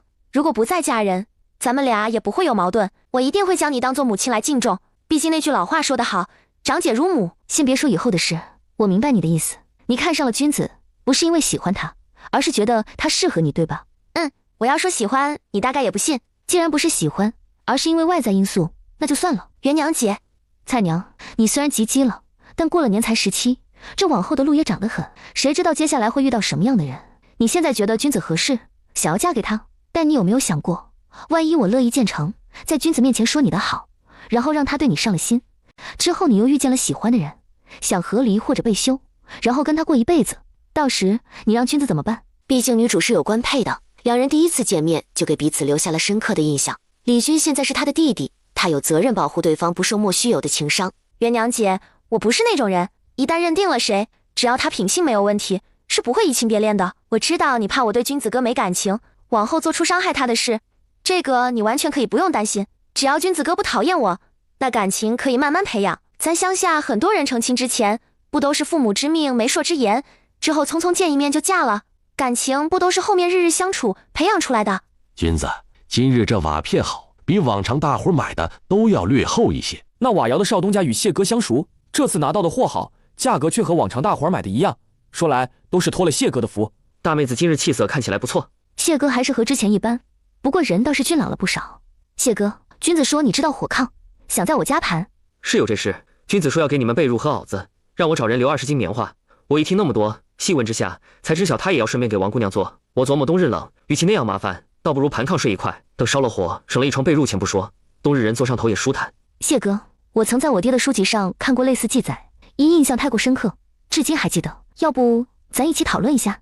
讨论一下可以，但不是现在，等回头再说。他头也不回地离去。李元才和离回家，他一个未婚的大男人跟他站在院子里，在众目睽睽之下聊天，影响着实不大好，还是等回头没人，或者他去县城上他家说比较好。李元也知道避讳，见他应下来，心里琢磨，等他对外身子好后，就去县城找他，到时候让他帮忙找个人，把刘家的地契也跟着一起脱手。等有了钱，帮忙把家里的债还了，然后摆摊卖面攒钱囤货，顺带的让他弟弟好好读书，以示武时政。李军原本计划家里办个3桌席面就行，但最后他乃是按照5桌置办的。元娘姐，咱家今日做了8菜1汤，可以说几乎都是硬菜。都哪8道菜？还有，你这是真打算想要嫁给君子了？这我家都变成咱家了。除了咱这2菜1汤外，还有肉末煎豆腐、芋头烧鸡、木耳炒肉、煎鸡蛋和炒南瓜跟红烧肉。至于你之前说的红烧豆腐，则没了。你奶说省下来自家做豆腐乳，倒是豆花都做了，也提前1人1碗，做的甜口姜汁红糖。娘，吃红烧肉，我们在谢叔叔家吃过红烧肉，好吃。等着，娘去给你们装点过来。娘，我和妹妹吃过红烧肉，已经不馋，你别去。好，不去。等回头娘好了去县城，到时候买多多的肉做给你和姐姐吃，保证你们一定吃个过瘾。灿姨也吃。好，灿姨也吃。来，咱快吃饭，不然一会儿就凉了。娘，每天能吃饱饭真好。这一天的李家格外的热闹。李军明日一早就得走。君子，这银子你拿着。姐，我身上还有钱，你不用担心。你身上就算有，想来也不多。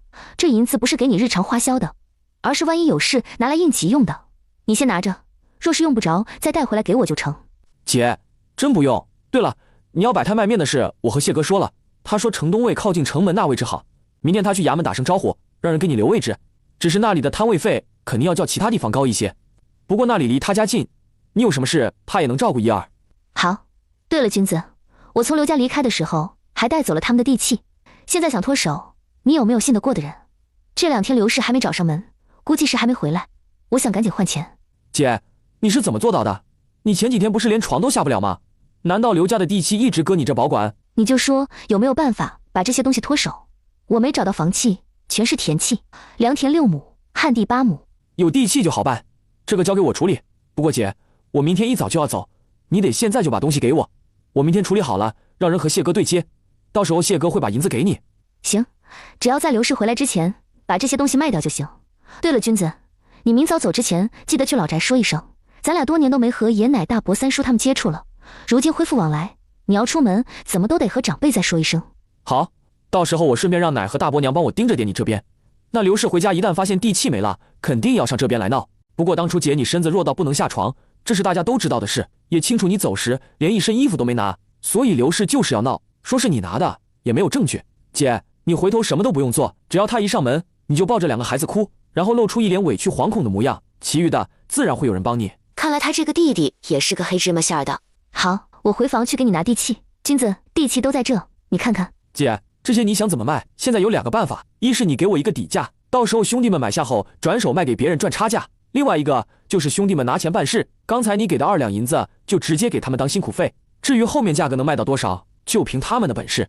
就直接低价卖给他们吧，我这都是上等水田和旱地，市价我没记错的话是8两和6两。君子，你觉得给他们便宜多少合适？眼下年景好，寻常的地1亩便宜100文都撑破天了。不过姐，你这些不一样，虽然大部分都是白气，但到底不是正常的买卖变更。我琢磨1亩可能要便宜800文到1两，然后这些要怎么处理，包括最后完成红漆变更，那和咱没关系。那就1亩便宜1两，我们只要钱，一手交钱一手交货，之后的事和咱们无关。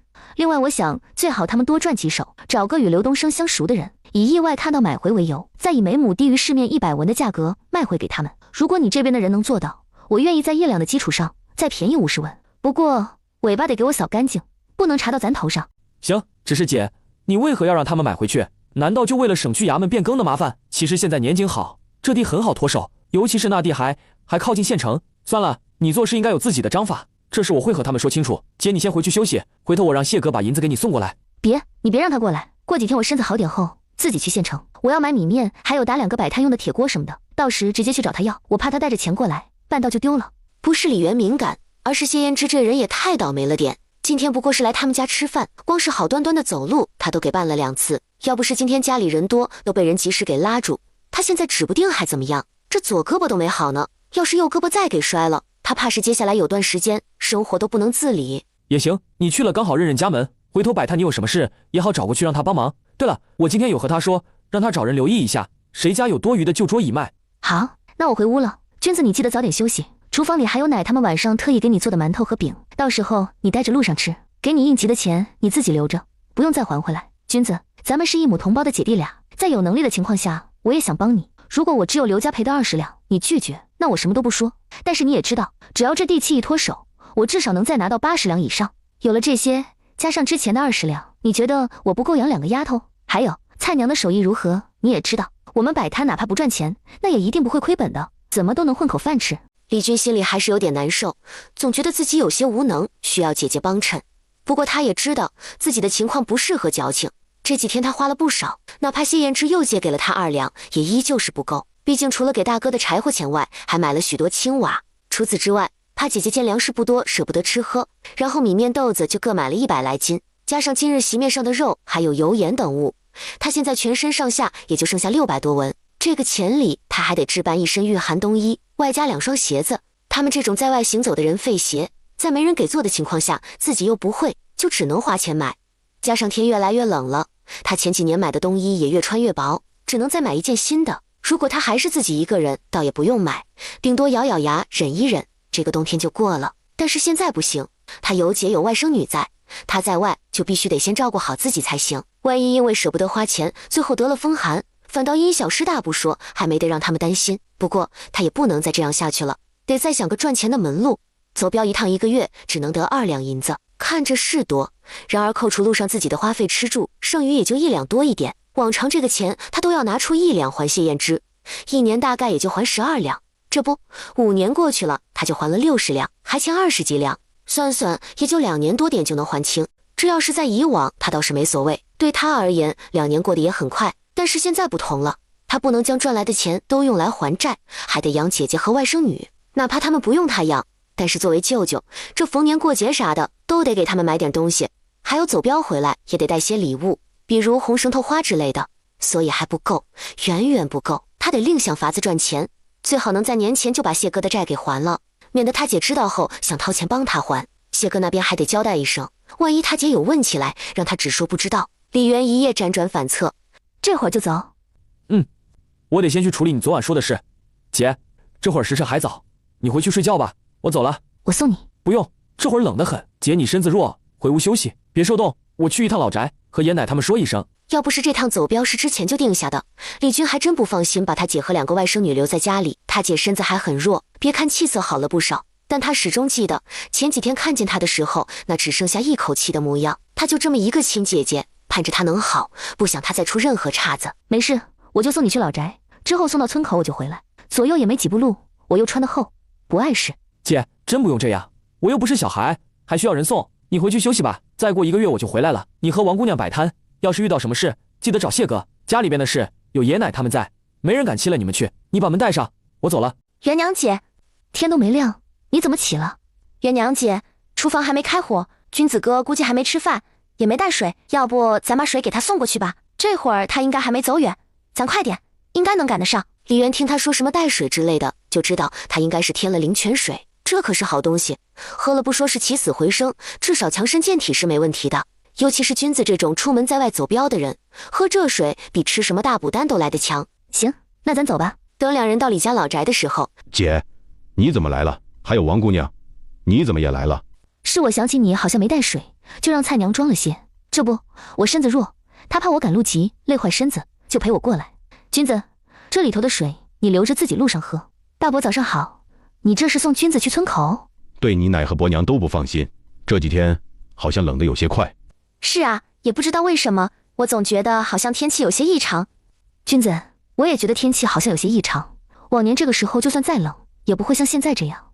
我估计今儿有霜，且还不小，你在外一定要顾着自己。行，我知道。姐，你赶紧和王姑娘回去，别给冻着了。还真打霜了，奇怪，这降霜不是还有2天，怎么就提早了？你爷爷一到变天，腿就疼得厉害，怎么今天没反应？只是天气冷降霜罢了，又不是什么大雨大雪天，爷爷肯定没反应。也是，不过也不知道为什么，在听了那个王姑娘和元娘的话后，我这心里隐隐觉得有些不妥。大伯，你要是觉得不妥，那家里就多准备点米面，然后柴火和炭多囤一点。另外房子该加固就加固，这样就算真的哪天下大雨大雪的，家里这些准备充足，也不用慌。也是，君子你说的有理，回头我和你三叔商量一下，看怎么安排。大伯，你再观察几天，要还这样冷的异常，回头和华叔说一声，让他尽早通知村民们做好防寒准备，尤其是大雪之类的，一定要重视。李渊放空了2天后，蔡娘，明天我要去县城打铁锅，你这边有没有什么要买的？还真有，元娘姐，我想要你去木匠铺帮我买几个这么大的竹编篓子，到时候你说干拌面的时候用。另外，能不能多买点辣椒回来？我想这几天把油辣子做出来。元娘姐，我想去水云村向杨大花要回钱，只是我只有一个人，现在又没明确证据，他拿了我家那么多，你说我该怎么办好？要不趁着咱还没摆摊之前，你先回一趟老家，到时候找你那边的热心老人，让他们帮你作证。当初杨大花卖你家房子和地时，你都没10岁，哪里做得了这个主？村里人应该有知道这事的，只要有人愿意作证，你又拿得出杨大花昧下你银子的证据，那到时候要拿回银子不难。如果你确定杨大花拿了你的银子，那就得让大伙知道，如今他家有多少钱。毕竟他们家世代直都住在水云村，每年的年收入和家里具体有多少存银，都能根据田地的收入算得出来。这事儿你直接找里长刘东林处理，他要是不管，你就去告官。刚好谢哥是秀才，到时咱就拜托他帮你写状纸。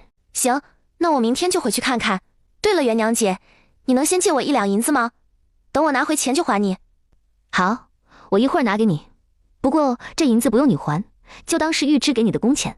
等开工后，我们的摊子可就靠你了。只是还没等王灿拿着李元给的钱回老家，一早得知他在李家傲的杨大花，就带着男人和儿子儿媳气势汹汹地找上来了。灿娘，你这孩子也太不懂事，哪能因为跟姨吵嘴就不声不响离家出走？走，跟姨回去，过2天就要嫁人了，哪还能这么孩子气？也就姨容着你，这往后做人儿媳，气性可不能再这样大。姨，你来了正好，我刚好也准备回去找你。8年前，我娘临终之前给了你10几两银子，就当是感谢你抚养我到及笄嫁人的费用。之后你带我回水云村，卖了我家的房子和田地，说这银子你替我保管，等我要嫁人就还给我。如今我有意中人，准备年底嫁他，现在又住这边，你这银子准备什么时候归还？胡闹，什么意中人不意中人的？之前姨不是给你定了亲，还告诉你什么时候成亲，你这离家出走，还说这话像什么样？当初你娘将你交到我手里，就是让我照看你，顺便帮你说门好亲事。你这样，让我100年后怎么向你娘交代？我娘那不用你交代，等我年底成了亲，会和相公回去祭拜，到时亲自和他说。还有，我的亲事也不用你管，什么帮我说亲说的那么好听，你咋不告诉大家你帮我说亲的对象是谁？你们知道吗？我这个亲姨，她呀收了刘家5两银子，让我过去当继室呢，还和我说这5两银子就当她辛苦养我那么多年的钱。你们猜猜看，那刘家是水云村的哪个刘家？不会就是元娘先前那个婆家吧？对，你说的没错，元娘姐当时可还活着呢。那刘氏心肠恶毒，想要趁她小产饿死她，她都对外说元娘姐死了，等她头七过后让我进门，我又没疯，怎么可能嫁给那样的人家？瞧瞧，这就是我这好亲姨给我定下的亲事，拿了我家的钱，卖了我家的地，反过来还想坑我一辈子。杨大花，我知道你想要说什么，无非就是你没拿我娘那么多钱。其实我娘当初就给了你1两银子，你都用来办丧事了。至于田地和房子什么的，我家本来就没有。等等，灿娘，你别胡说八道。娘要是真像你说的那样，哪有你家那么多钱？我们家的日子怎么可能还过着苦巴巴？有钱搬城里买铺子，做生意不好吗？为什么还要在地里刨食？这就要问你公婆了。你问我做什么？人家就喜欢在地里刨食，就喜欢装大方，处处和人说收留了这个无父无母的外甥女，喜欢听别人夸他们心善，说我有个好姨，是上辈子修来的福分。你有没有卖我家房子和田地的事？回我老家一趟，找人一问就知道。毕竟我当初还年幼，这些可做不得主。还有，你拿了钱说给我当嫁妆，其实早已将那些钱花在哪儿，我也知晓。要不要我找人去从湾村问问，你那7亩良田在什么时候买的，又花了多少钱？你这孩子不想嫁人不嫁就是，说这些做什么？还有，我家买的和你什么关系？最近几年的年景好，就不允许我家省吃俭用买的了。你夫家世代都在水云村地里刨食，兄弟姐妹多，田地又少，想要一下子拿出那么多钱，根本就不可能。你说这要不是用卖我家房子和田地的钱买的，那你这笔钱是从哪来的？谁会好端端的送你们那么多钱财？难道是杀人劫财来的不成？灿丫头，这种人不用和他废话，他要不还钱，你就直接报官就行。我找人帮你写状纸。我儿活着的时候，好歹是秀才，他的同窗也有几个身有功名，到时我让人捎个话，请他们帮一下，应该还是没问题的。奶，这种小事还不用你出面。君子那个兄弟谢燕之就是秀才，今儿我刚好要去县城，到时拜托他帮忙写一张状纸就行。蔡娘，他不还钱，直接报官吧。按你这话，我怎么听这银子都高达50两以上，按我云国律例，怎么都得判个10年8年。当初你家确实有钱，但你娘是病死的，她生病将近1年，你家的银子早就被掏得差不多，留下的钱我们也确实是给你娘办了体面的丧事，就没得剩。至于地和房子，我们是帮你卖了，但是这钱我们在你10岁那年就还你了的。我还记得总共有78两，其中5锭10两的，剩下5两的4锭，2两的4锭。你拿到钱后，我们也不知道你自己藏哪儿。今天你这样，不仅不承认我们对你的养恩，还反咬一口，实在让人心寒。大花，我们走吧，这孩子就当没养过，谁能想到掏心挖肺的结果却是养不熟。哎，终究不是亲生的。你不回去就不回去，何必这样污蔑我？不管怎么说，我这当姨的自认问心无愧，我对得起天地，对得起你娘。至于你说我让你嫁刘东升这事，是我的错，我不该给你定这门亲事。只是当时我也不知道他们家是那种情况啊。要知道我能给你定李氏这事，要不是李家人过来闹，咱们村里谁能知道？你既然不乐意，又这么仇恨我们，那就这样吧，以后不要往来了。你的亲事我会回去帮你退了。赵叔这戏唱的可真好，避重就轻，不正面回答蔡娘的话，转移话题倒是一把好手。既然你承认了，拿了蔡娘的钱就好。蔡娘跟我说过，她娘给你们的钱就是你们的，当这8年来你们的抚养费。至于你在她10岁那年就给了78两这事，还有待商榷。麻烦大伯娘你们把人帮我拦住，今日这事不说清楚就不准走，否则咱们下午公堂上见。我接下来还要跟蔡娘一起合伙去城里摆摊卖面，容不得你们贪了她的家财，还要给她扣上一顶白眼狼的帽子。你们说在蔡娘10岁的时候给了她78两，可有证据？别说你们彼此为证之类的，毕竟你们要撒谎的话，是可以帮对方彼此做伪证。各位乡亲，如果换作是你们的话，你们会在对方只是个10岁的孩子时就把大笔钱财归还吗？就算要还，是不是有个证人或者留个证据什么的？再者说，你们还没回答蔡娘的话，你们在从湾村买的地，钱从哪来的？蔡娘可是说了，有7亩良田，市价1亩良田8两银子，这可是整整56两，加上去衙门上契，还有衙人的介绍费，这可不是一笔小钱。你们的钱难道是打家劫舍来的？李氏，你不觉得自己的话可笑吗？谁家的银子从哪儿来的，是不是都要告诉你？要是不告诉你，都是打劫来的。你以为你算老几？有本事你去告，老子随时奉陪。奶，家里的牛车借我一用，我带蔡娘去找谢哥，让他帮忙写状纸，今天就上衙门去告。大柱，要是他们真的去告咱们怎么办？让他们告去，没有证据的事，县太爷也管不着。你别忘了，当初买的时候，地契写的是3个儿子的名字，这事是你义兄跟着一起去办的。稍后咱直接去你义兄家，跟他先把话套好，万一真的上了县衙，就说是他赠送的。反正他是货郎，又没儿女，经常到处跑，得意外之财，想以后靠我们的儿子给养老，所以买地赠送也正常。蔡娘，咱今天和他们闹成这样，这事不解决，往后会影响你的名声和咱的生意。我想咱这状纸必须要写，也必须得上衙门去告。但是我怕他们趁这时间想了法子，将那7亩地的由来合理化。比如说，他们刚好知道从湾村有人要卖地，他就找人借了钱之类的。你想想看，杨大花和赵大柱认识的人里，可能有帮得到他们的。元娘姐，我每天被指使的团团转，连县城都很少去，哪里知道他们都认识什么人？又有谁能一下子拿出那么多钱来帮他们？我知道赵家认识的人都在水云村，这个元娘姐，你应该也都认识。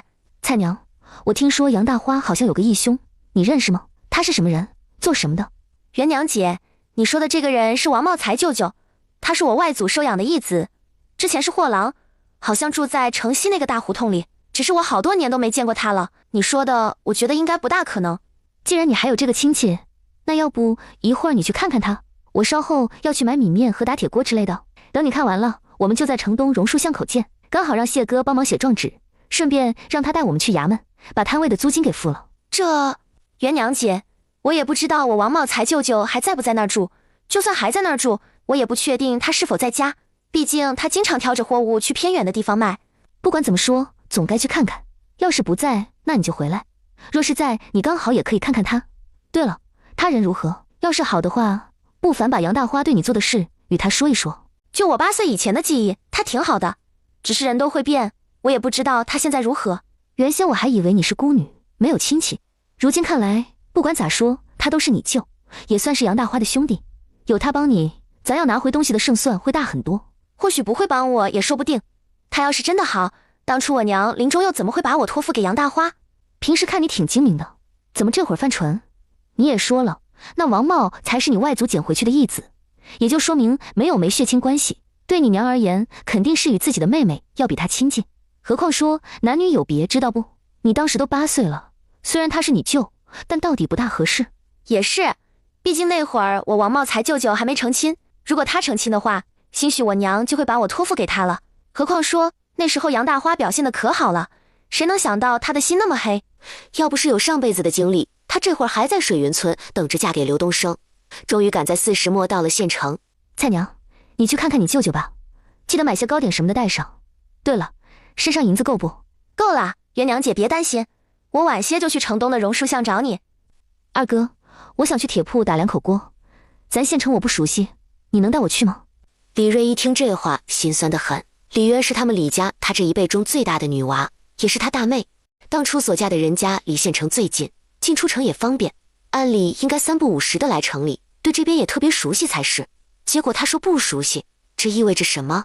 他们流云县又不大，只要来过2、3回，都知道哪跟哪儿。可见他嫁人那8年，或许1回都没来过。李瑞心里难受，还不好表露出来。我知道在哪儿，你跟着我走。等他在铁匠铺订了2口锅以及锅铲等物后，又去木匠铺买了王菜想买的竹篓子，最后才去粮油铺买米面。见他一开口，各种细粮都要100斤，顿时心疼得直抽抽。元娘，君子不是才买了那么多粮食，你咋又买这么多？就算是摆摊买面，那也不用一下子买这么多，这中间掺点粗面也行。还有，不是只要面粉就行了，怎么还要大米？二哥，这些粮食不多，就算面摊用不完，我们也可以自己吃。大米的话，我想回家试试做米粉，要是能做得出，晒干了好保存不说，摊位也能多一种面食。城西最大的胡同，最小最乱的那个大杂院里，茂才舅舅，蔡丫头，把糕点给我拿1块，都快饿死了。茂才舅舅，你还要再吃点吗？不用了，就先这样吧。我已经有2天多没吃过东西了，眼下就算再饿，也不能多吃。对了，蔡丫头，你怎么找这边来了？是有什么事？舅舅，你这些年成亲了吗？你怎么把日子过成这样？前几年我挑着货到下面偏远的地方去卖，一不小心叫人算计，和一个寡妇躺在一张床上，被人当场抓住。我什么都没做，也不知道具体怎么回事，只是路过时，那个寡妇开门让我等等，说要买针线。后来说我这走了一路，想必也口渴，就给了我1碗水，然后我也不知道怎么睡了过去，谁知等醒来却是那种情况。那家人要挟你赔钱，不然就告官。也不能说是赔钱，是那寡妇被抓后寻死觅活，说没脸见人，村里人问起，就说是我看他独自一人在家见色起意，强迫了他。那些人不管不顾，直接将我打了一顿，然后不知道从哪儿拿了一张文书，逼我按手印。那文书说我毁了寡妇的清白，就必须娶她，且往后每个月必须给她婆家500文，算是替她孝敬的，否则就得告官。那个时候整个人都被打迷糊了，容不得我不按手印。文书中虽说我娶了那个寡妇，可至今我连她叫什么名都不知道，也没成亲拜堂，更是没婚书，而她也不愿意跟我到城里生活。蔡丫头，你也知道，我们这些做货郎的成天风里来雨里去，每个月收入没个定数，赚钱真的不容易。你这腿是他们打的，没报官？他们打的，他们有我按手印的文书，我怎么敢报官？前几年我咬咬牙，每个月都给了500文，可是上个月那寡妇居然怀孕了，非得说是我的孩子，让我每个月必须给1两。我这么多年碰都没碰过她，怎么可能愿意当冤大头给这钱？这不，他们就带人过来，把我打成这样。舅舅，这事必须报官，不能这样纵容下去。我想你应该不是第一个人，也不是最后一个。那些人胆大包天，威胁勒索打人都敢做，简直目无王法。你等着，我晚点让人帮你写诉状。对了，舅舅，我今天过来是还有事找你来着。他说到这儿，将自己当年怎么到的赵家，还有杨大花夫妻俩做的事给说了一遍。舅舅，我想来想去，他们可能会找你帮忙，这事你可得帮帮我。蔡丫头，你放心，大花要是不来找我就算了，若是来了，舅舅有办法替你出气。你要告他们，只管放心去。大舅，我还有事要先走，你注意照顾好自己，等下午我抽时间再过来一趟。你这个事不能就这样拖着，我问问看谢秀才，看看具体该怎么解决。蔡丫头，你等等。舅舅，怎么了？是不是哪里不舒服？对了，你的腿看过了吗？要不我去给你请大夫。已经看过大夫了，你不用担心。蔡丫头，你把门关上一下。等他把门关好，就见王茂才拖着身子在床头靠墙的位置摸了摸，很快就找出一个木盒子。蔡丫头，这里头的银子是舅舅这些年攒下来的，你拿着。舅舅，不用了，我现在挺好的。元娘姐的面瘫很快就能治起来，到时候她每个月还会给我发工钱，这包吃包住，1个月300文，别说是咱县城，就是在府城也未必有这等好事。我吃住都是跟元娘姐在一起，他们吃什么我就吃什么，也没有干不完的活，真的比杨大花家好太多太多了。所以舅舅，你不用为我操心。拿着吧，你能赚是你自己的事，这个是舅舅给的。我这辈子注定孤身一人，幼时有你外祖领养，长大后有你娘关心，临老你还能看我，也算是值了。蔡丫头，舅舅把你当亲生女儿，你已经16，往后也要嫁人，收着当嫁妆用。舅舅，我一会儿去谢秀才那一趟，晚点去牙行问问，可有好一点的宅子赁，回头我租一间，到时候你搬过去吧。这里虽然是便宜，但是人多且乱，不适合养病。等你搬了房子，我回头上工，每天过来看看你，给你做饭菜。像你说的，你把我当亲女儿，可我的亲人也就剩下舅舅你了。他的心酸酸胀胀的同时，还有种被需要的感觉。看着眼前的丫头，他不禁想起大妹，想起义父义母。他一扫之前的颓废，整个人像是找到了活下去的动力。谢哥，你在家吗？来了，稍等下。众人就听门内传来扑通一声，似乎有什么重物摔倒在地。李渊心头咯噔一下，赶忙扬声道：谢哥，我们不着急，你慢慢走。谢言之干脆躺在地上，好一会儿，缓口气后又慢腾腾地站起。幸好他机灵，没让手2次受伤，不过膝盖肯定摔破皮了。唉，什么时候他要是能转运就好了。他这该死的霉运却1年比1年严重。什么时候他要是能够平安无事地度过一日，怕是做梦都要笑醒。真怕有一天睡着睡着就死了，也怕哪天吃饭吃着吃着被噎死，更怕走路走着走着不是被摔死就是被撞死。也不知道老天爷什么时候能够开眼让他转转运。可是1年2年3年，这都10几年了，也不知什么时候是个头。就在他拉开门栓时，突然咚的一声，门栓掉落，直接砸在他的脚面上。李锐心想，果然这谢秀才倒霉成这样，难怪都25了没人敢嫁他。他见过倒霉的，却没见过这么倒霉的。不过是出来开个门而已，居然一而再的受伤。想来他能活到这岁数，当真是不容易。他这霉运感觉都有些邪气了，难道他就没想过去什么寺庙之类的拜拜？大妹子，你来了，你摆摊的摊位费我已经给了，衙门那边也打过招呼，稍后我领你们过去看看具体位置。另外，君子走的时候交代了我一些事，晚点和你细说。摊位费给了多少银子？我给你。你那个摊位配备的土灶有相连的2个口，可以放2口锅，且人来人往，位置也好，因此1个月需要200文。衙门那边是从10月开始算的，到腊月30为止，一共3个月，600文。若是来年你还想继续租，须得提早半个月去衙门那边续交下个季度的银子。好，麻烦谢哥你了。这样，等我的面摊开业后，你只管来吃，到年前这3个月，只要还摆摊，都不收你银子。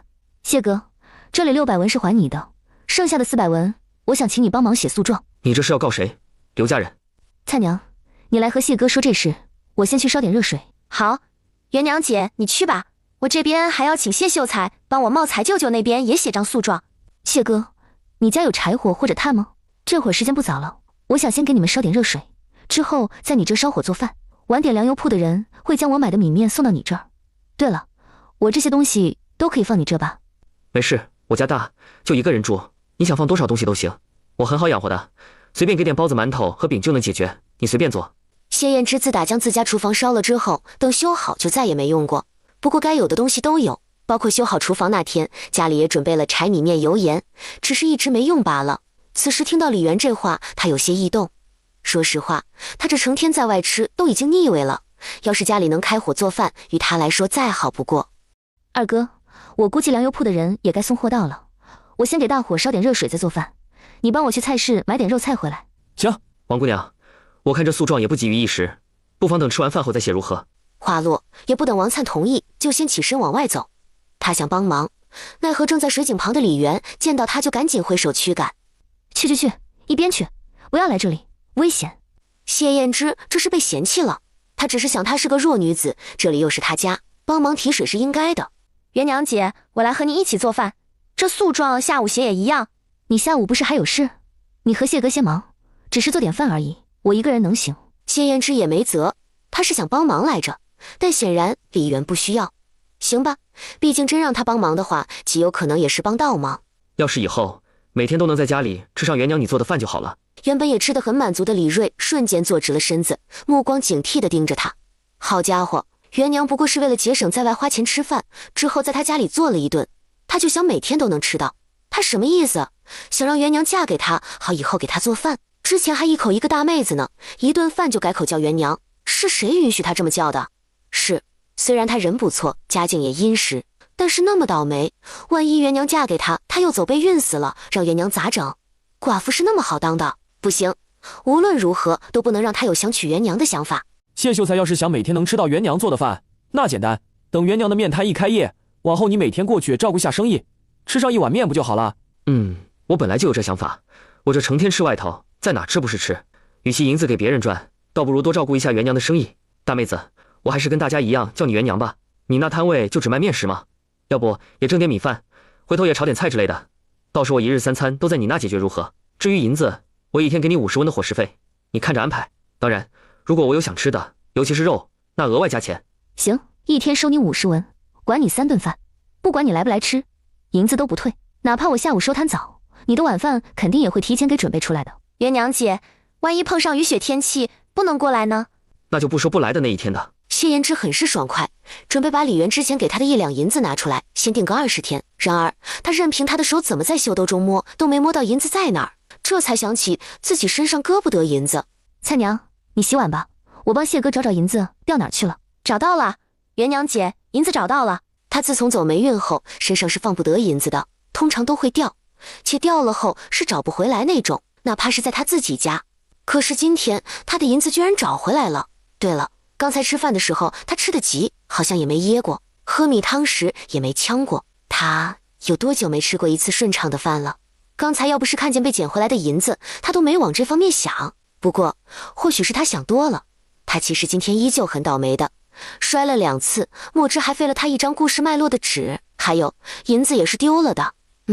再看看，今天吃饭之所以会那么顺，也许就是个意外。水云村，东升，你怎么在家？这是你这手上的伤是怎么回事？看了半天也没看见李元的贱人在哪儿，更是看不见他生的那2个丫头片子，真是奇了怪了。他都出门这么多天，走之前还把几个门都锁上了，李元人呢？到底死了没？娘，你可算是回来了。东升啊，李氏呢？死了没？没死的话，让他赶紧给我杀只鸡熬汤，等我醒来要喝。娘，咱家的银子和地契都是你带走的，对不对？东升，你说什么？娘，你之前去城里的时候带了多少银子？地契都带上了吗？咱家的银子没了，地契也都不见了。刘氏听到这话，二话不说，直接冲回房间。梅花，咱再找找，一定还在的，你别担心，咱们还有钱。他们这次去福光寺，运气好，在那寺庙山脚下碰到一个昏迷倒在路边的姑娘。那姑娘看起来15、16岁，穿着精致，头上戴了不少首饰，身边没一个人，且腰间还挂了个鼓鼓的荷包。那会儿刚好路上没人，老两口不敢拿首饰，怕回头卖了被别人认出来。只是拿了首饰不卖的话，对他们来说也没什么用，即便是偷偷的藏在家里，也有可能会给自己招来祸事。思来想去，老两口都觉得还是拿钱为好，毕竟那荷包鼓鼓的，一看就不少钱。只是他们又怕拿的时候那姑娘醒来，因此恶从胆边生，找了块石头朝她的头用力的砸了一下，在确定人没死还有呼吸后，这才扯了荷包。荷包里有63两银子，其中1张50两的银票，剩下13两是2锭5两的银子和3锭1两的银子。因为拿了人家的钱，他们怕对方的贴身丫头和仆妇找过来，干脆也不去那福光寺了。两人商量过后，直接跑到距离福光寺有2个时辰远的村落，花了100文，以出门远行身体不好为由，在那儿借住了几天。等他们觉得差不多过去了，这才问路去城镇，跟人拼马车一路赶回来。谁知他们拿走了人家60多两，可家里的损失高达130多两。想到这儿，王老头心痛不已。早知道这样，之前就不该出门，可现在后悔已经晚了。钱，对，咱还有银票。东升，家里到底怎么回事？银子和地契谁偷走的？李氏呢？他去哪儿了？家里的东西是不是他偷的？还没等刘东升回答，水云村一直密切关注刘家的刘氏族人纷纷的上门讨债来了。刘氏，你可算回来了，你家欠我的800文，赶紧还来吧。还有我家是2两银子。我家不多，也就500文。我家300文。还有我家借了1两，那可是我准备娶儿媳妇的彩礼。怎么，你家欠钱还不准备还是咋的？族里可有你家东升亲手盖印的欠条，那会儿可是说了，你家要是不还钱，就拿地来赔。好啊，我说家里的地契和银子怎么都没了呢？原来是你们偷的，一个个趁我不在家就惦记我家的东西，也不怕挨天打雷劈吗？哼，识相的赶紧把我的东西还回来，否则我就去报官了。你个恶婆娘，自己是杀人凶手，还敢说我们是贼？要报官好啊！哼，报了我们就去作证，你要蓄意谋杀了李氏。呸！真是好心没好报。要不是我们为了族里的声誉和李氏族人那边谈条件，让他们不去报官，你以为你现在还能站在这儿？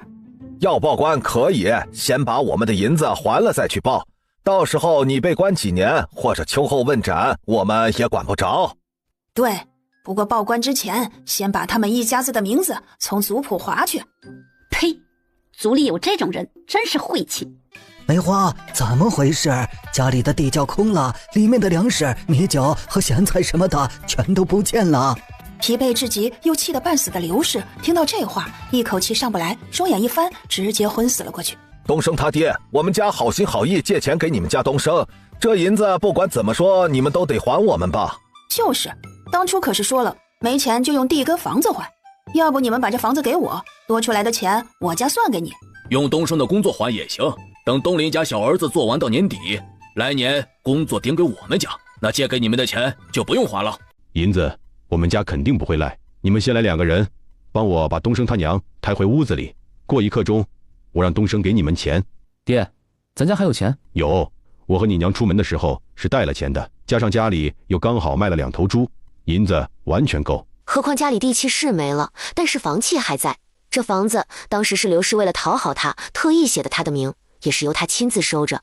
这次他出门就把认为最重要的东西带在身边，因此也算逃过一劫。只是想到地窖中的粮食和酒，再想想那些银子和地契，王老头依旧是心疼的直滴血。刘氏族人一听有钱，倒也没那么急躁了。爹，这银子是……他想问这钱哪里来的，怎么还有银票，且还是50两。但是很快反应过来，院子里还有许多人，便捏紧了钱袋。20两银子都在这儿，你们拿借条过来，一手借条，一手银子。刘氏不知道，他这一昏睡，钱袋里的银子一下子去了20两。之后家里为了给他请大夫，又去了几十文，因为家里米面什么都没了。水云村的人没有人愿意卖粮食给刘东升，没法子，他只能进城。他想家里地窖空荡荡的，便趁着粮价不高，一咬牙将他娘钱袋里除了50两的银票外，剩下的银子全用来买粮食。临要回去时，又想着将地契买回，因为只有50两，而上等水田1亩8两银子，旱地则是6两银子，哪怕每亩便宜50文。最终他只能先拿回3亩水田4亩旱地，并剩余2两0350文。原本该是6亩水田8亩旱地的，等于还少一半。明明是他家的东西，却要他花钱去买，就算想讨回公道，顾及背后的人都不敢，想想都憋屈得慌。他家现在真的什么都没了，他的工作、家里的银子还有粮食，接下来还得想办法筹钱去买回地。好友说会给他留到来年开春，如果开春过后他还拿不出钱，那只能转卖给别人。突然想起家里还有钱，赵家那儿还有5两聘礼，如果把那银子要回来，加上他手头剩下的2两多，至少能买回1亩旱地。等他娘醒来，让他去找赵家要。等这阵风头过去了，他再进城找找翠柳。他在红香园灵儿姑娘身边待了那么久，身上肯定攒了不少钱，回头管他借一点，到时把地都买回来，再想法子娶她进门。李渊并不知道刘家的情况，从谢燕之那拿了一张收银的字条后，就去书肆找郭掌柜要钱。这字条上的银子便是他卖刘家地契所得，原本价值96两的地契，因为每亩便宜了1两050文，故而到他手中就剩下80两出头。李渊心情颇好，也有了逛街的闲情逸致。前些天君子让我这边给你留20斤的棉花，你怎么又买这么多？对了，你二哥家里有事，就先赶牛车回去了。王姑娘说要帮他舅舅找房子，也拿着诉状走了，说是明天下午再过来，到时候请我一起去衙门一趟。没事，他们有事只管先走，我这不是摊位没开，又得了意外之财，想着2个孩子这些年跟着我吃了不少苦，就补偿补偿他们吗？君子让你留的棉花，你只管留，多少我都要。谢哥，你这会儿有空吧？我想和你讨论一下我所知道的火炕构造。对了，君子在外还欠多少银子，你知道吗？我现在手头也方便，想着给还了。虽然他也知道李渊手头有钱，李军欠的20多两对他来说不算什么，但是他赞同李军的话，债务这种事就没必要花女人的钱，尤其是他还有2个娃儿要养。李军一个壮劳力又肯干，以前生活除了赚钱还债外也没什么目标，成天浑浑噩噩，总有一种得过且过的感觉。如今有了姐姐和2个外甥女在，肯定和以前不同，兴许已经开始另想法子赚钱了。君子欠谁欠多少我并不知道，他不与我们说这些，如果我知道的话也会帮他还的，也省得他总是活得那么累。至于火炕，我原先也只是在书上看过，时间有点久远，我需要好好回想一下，不过心里隐隐有个想法，具体还要琢磨琢磨。谢哥，我先给你画我的想法，你琢磨看看，要是可行，就劳烦你找人帮我和君子的房间都砌个炕，回头等试了没问题，就让泥瓦匠也帮我爷奶他们给砌一个，银子我会付。谢哥，你看这样可以不？元娘，你看这样呢？你画的是挺好，但是屋子里既然烧火，你没画烟道，这烟排不出去可不行。瞧我都傻了，成天做饭，这厨房都要烟囱的，我咋就给忘了？还是谢哥你想的周全，要不是有你，我都想不到，还以为自己画的极好。我还得再琢磨琢磨，万一有地方错了，那可不行。刚好我家房间多，回头我找人在我家试试，没问题后再带人去李家哦。李渊一听他家也要砌炕，就琢磨这样也挺好，不然冬月中旬那场持续好多天的暴雪可不好过。只是这家伙成天在外头吃，那场雪灾饭馆什么估计都不开门，他吃饭怎么办？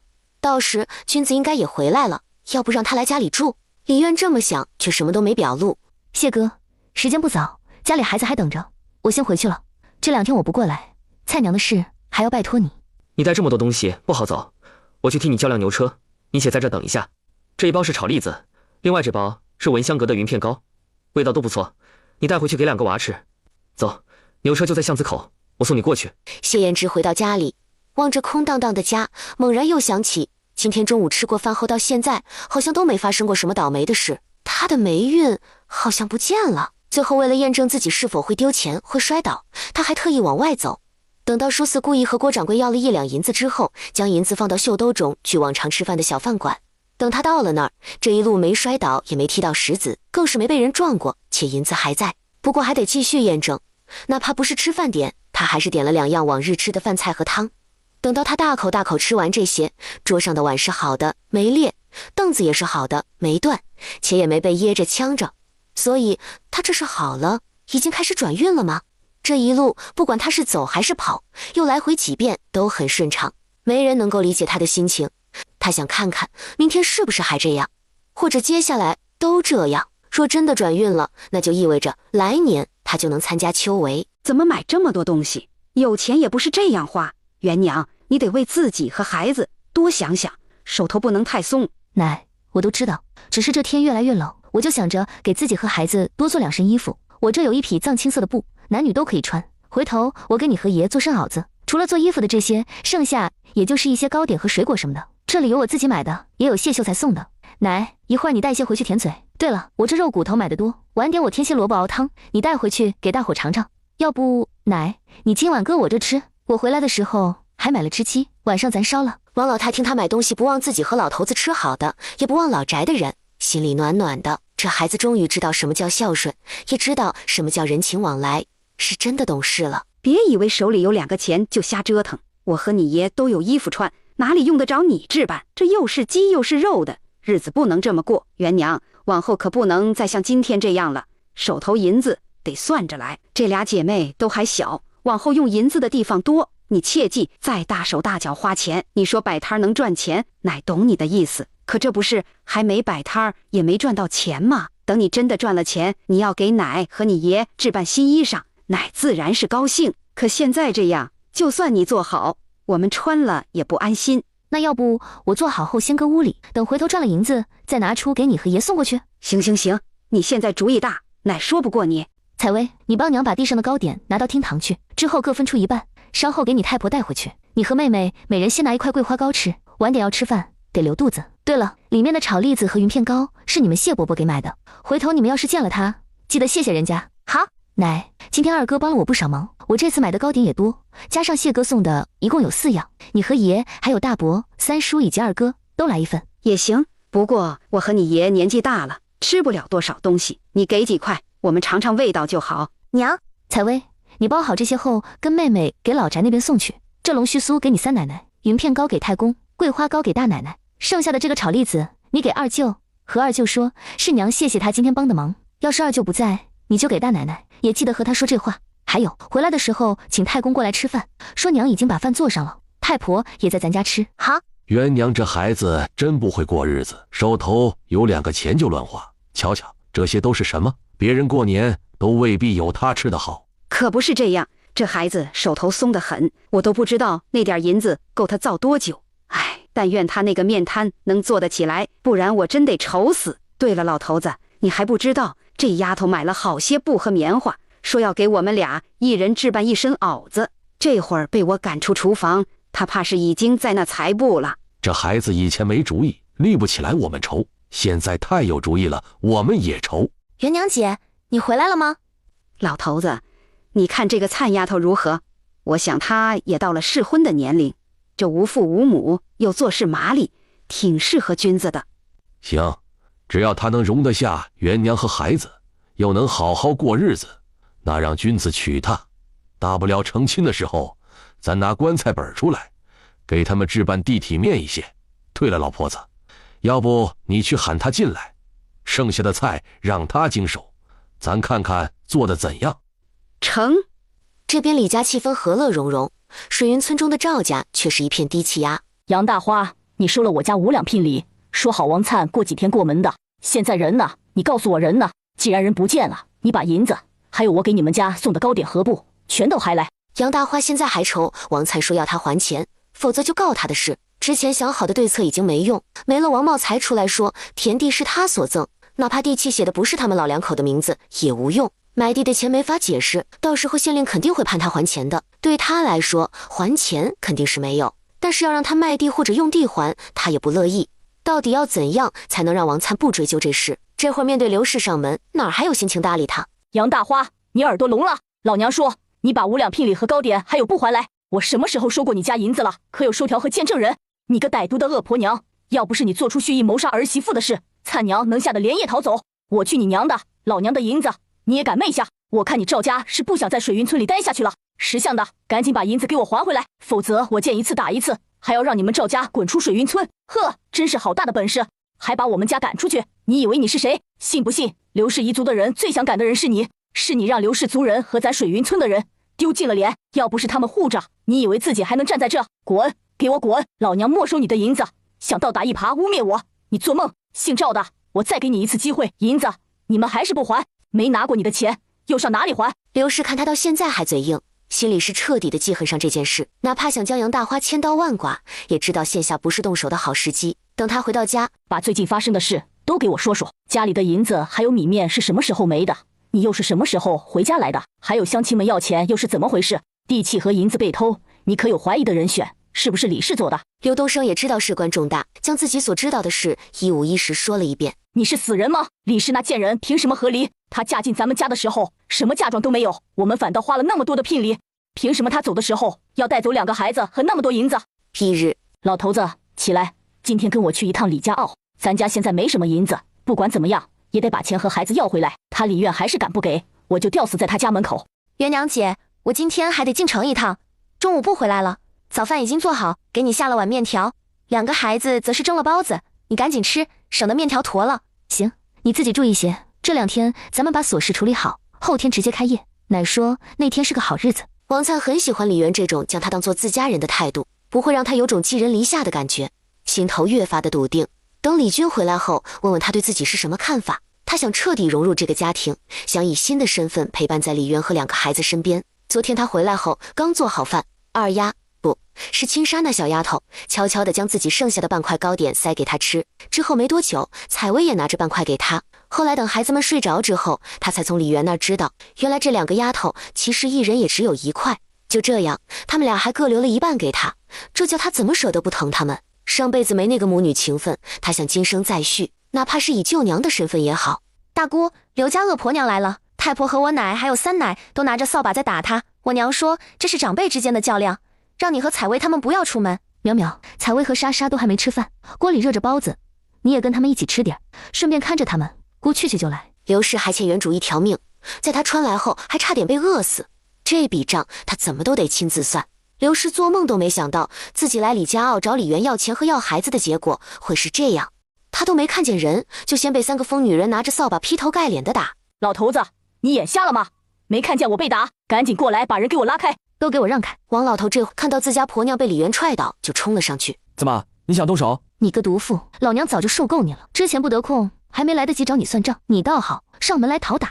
行啊，既然来了，那就别回去。老娘要你偿命，想害死我不成？又准备饿死我，看把你能耐的！元娘，差不多就行，别闹出人命。你应该感谢我奶，要不是她听你说话，今天我就打死你。反正我本来就该死了，是我奶他们把我救回来的。打死你，大不了我给你偿命，我贱命1条，死就死了，没关系。不过你要是死了，你的男人往后可就要娶别的女人，你的房子就是别的女人在住，就连你的儿子以后也要喊别的女人娘，还有你的银子、你的地都是别的女人的。刘氏听到李元这番话，心头莫名一缩。要是自己死了，那老头子肯定会再娶一个的，说不定还会赶在100日内完成。他毕竟有房，家里那宅子的地契写的可是他的名字，之前田地的契书被偷，房子可没有，老头子一直都随着带着。东升眼下没了工作，为了继续住在那儿，可不得喊别的女人为娘吗？尤其是今天他被打，老头子都没上前来帮忙。滚，下次别再让我看见你，否则看一次我打一次。不过你要是觉得自己命够大，那只管来。刘氏敢怒不敢言，趴在地上半天起不来身，眼角余光看到不远处的采薇姐妹俩。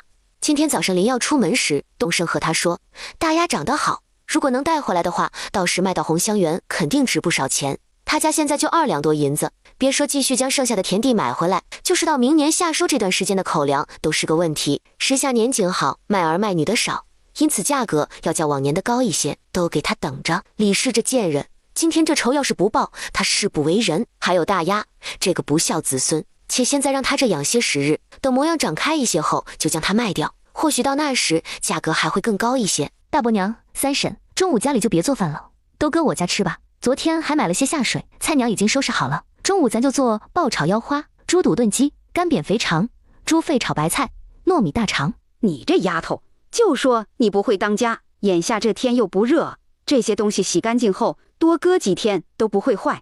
咋的？你是想一顿都吃完？奶，今天是个好日子，咱们该庆祝一下。这些下水虽然多，但胜在价格便宜。说来我还没好好请咱自己家人吃一顿呢。上一回是君子替我请族人吃饭，这一回我想自己请咱们自家人。去你那吃饭可以，但米面和菜我们自己带，你就出那些下水。家里还有几只鸡，我一会儿让你大伯娘抓着过去。说来你这身子还是要补补，趁这2天多吃些好的，等你后天开业，奶带你大伯娘和三婶娘一起过去给你撑场面。好啊，那回头奶你们就先不要吃饭，等着上我摊位吃，也给我添些人气。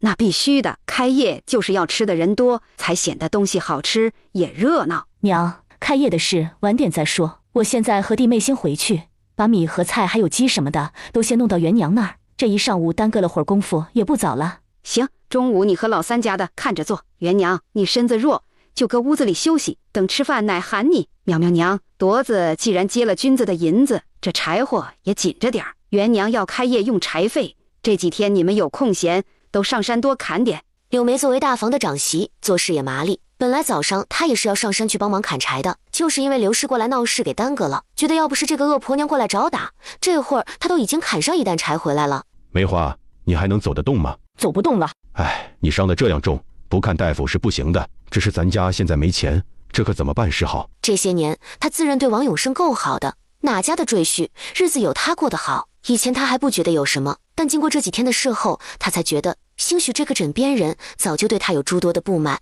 只是一直没说出来罢了。或许他老早就盼着自己能快点死，这样他也好另娶媳妇儿。再想想现在糟心的日子，他也不知道怎么突然之间他好好的日子就变成这样。分明前些天没回来时，他是要钱有钱，要房有房，要地有地，地窖里的粮食更是不老少，可以说衣食无忧也不为过。儿子是村里出了名的出息后生，工作好，每个月能赚不少钱。除了没有孙子，他是什么都有。可谁知回到家里后，什么都没了。眼下连一直陪在身边的老伴好像也离了心，他家咋就成了这样？到底是哪儿出的岔子？梅花，李氏把你打成这样，怎么都该赔点医药费，要不我扶你去找他。刘氏丝毫不怀疑，如果自己现在再找过去的话，李元会直接把他打残。之前那贱人眼中的杀意，他看得一清二楚。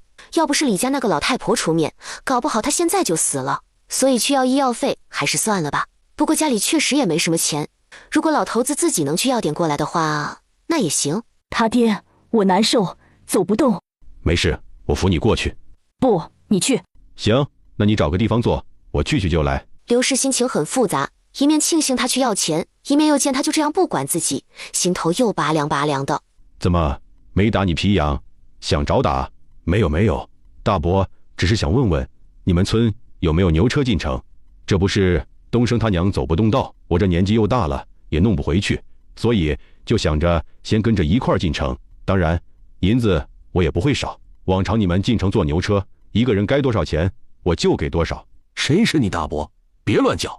我不知道谁家有牛车，你问别人去。过了许久，梅花，这里到底是李氏一族的地盘，是我没本事。走吧，我扶你回去。刘氏心里又气又无奈，可也不能将李元如何，只在心里暗恨自己来的草率。今天他要是多带几个族人过来，或许就不会这样。王灿中午做的饭菜对谢衍之来说和李元的手艺差不多，也正是因为如此，等他小心翼翼吃完饭后，就开始期待起下午的转运。然而当到了要去衙门的时辰，他心头却隐隐有种不妙的感觉。果不其然，等他刚走到门口，转身将门关上时，身上这个月才新置办的长衫却不知何时卡在门缝中，只听呲啦一声，衣服下摆被撕下一块布来。两位稍等片刻，我去换身衣服就来。谢秀才，我们也不是很急，你慢慢来，一定要慢慢来。问题到底出在哪儿？明明他中午吃的饭也是自家厨房做出来的，吃的也是那3道菜，要说不同，兴许就是少了王茂才，多了李元和李瑞这对兄妹俩，且做饭的人是李元。要不他找个时间把那2人都喊来家里试试看。李元的摊子后天就开业，他再等等。不管怎样，他总得找出原因来。他实在太渴望过上普通人的生活了，做梦都想。蔡娘，都解决了，银子要回来了没？没有，谢秀才在，赵家人根本辩不过他，我是赢了，但是赵家人一会儿说没钱还，一会儿又说地契丢了。陈大人的意思，地契可以直接从衙门那边重新办过，又让我看在赵家养了多年的恩情上，不要其他的钱，直接拿从湾村的地契就好。那你的意思呢？当初他们家前后拿了我家不少钱，那些地一共才值56两，照我的意思，除了我娘给的，是一文都不想便宜他们。除了从湾村的7亩地外，他们在水云村也有地，都该赔我才是。可那杨大花在公堂上哭爹喊娘，说我要逼死他，他要撞墙什么的。茂才舅舅看了心烦，就让我拿地后当场和赵家切割，往后杨大花他们不准再拿养恩来说事。你同意了？杨大花都要去撞墙了，我不同意又能怎么办？信不信他要真撞了，不管我多有理，回头都会被骂死。这世上的人都为同情弱者，不管对方怎样，只要他弱就有理。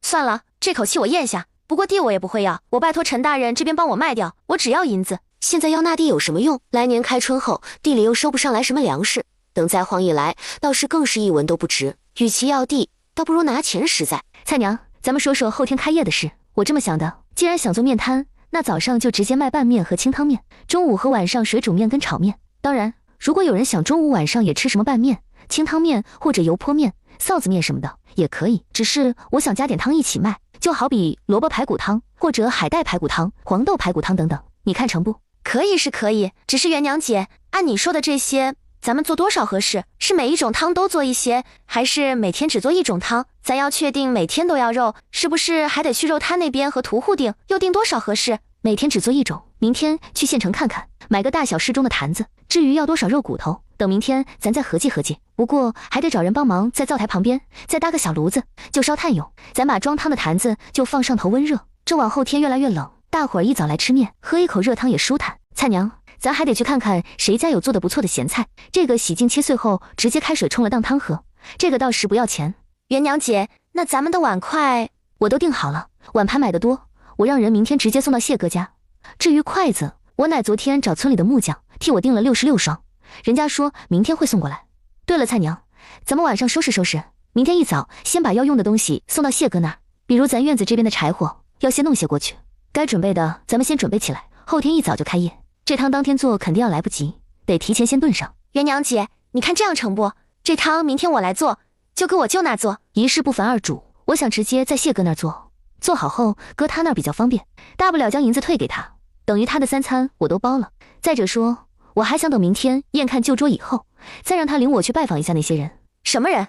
一个是衙门里的捕头，另一个则是那些地痞的头。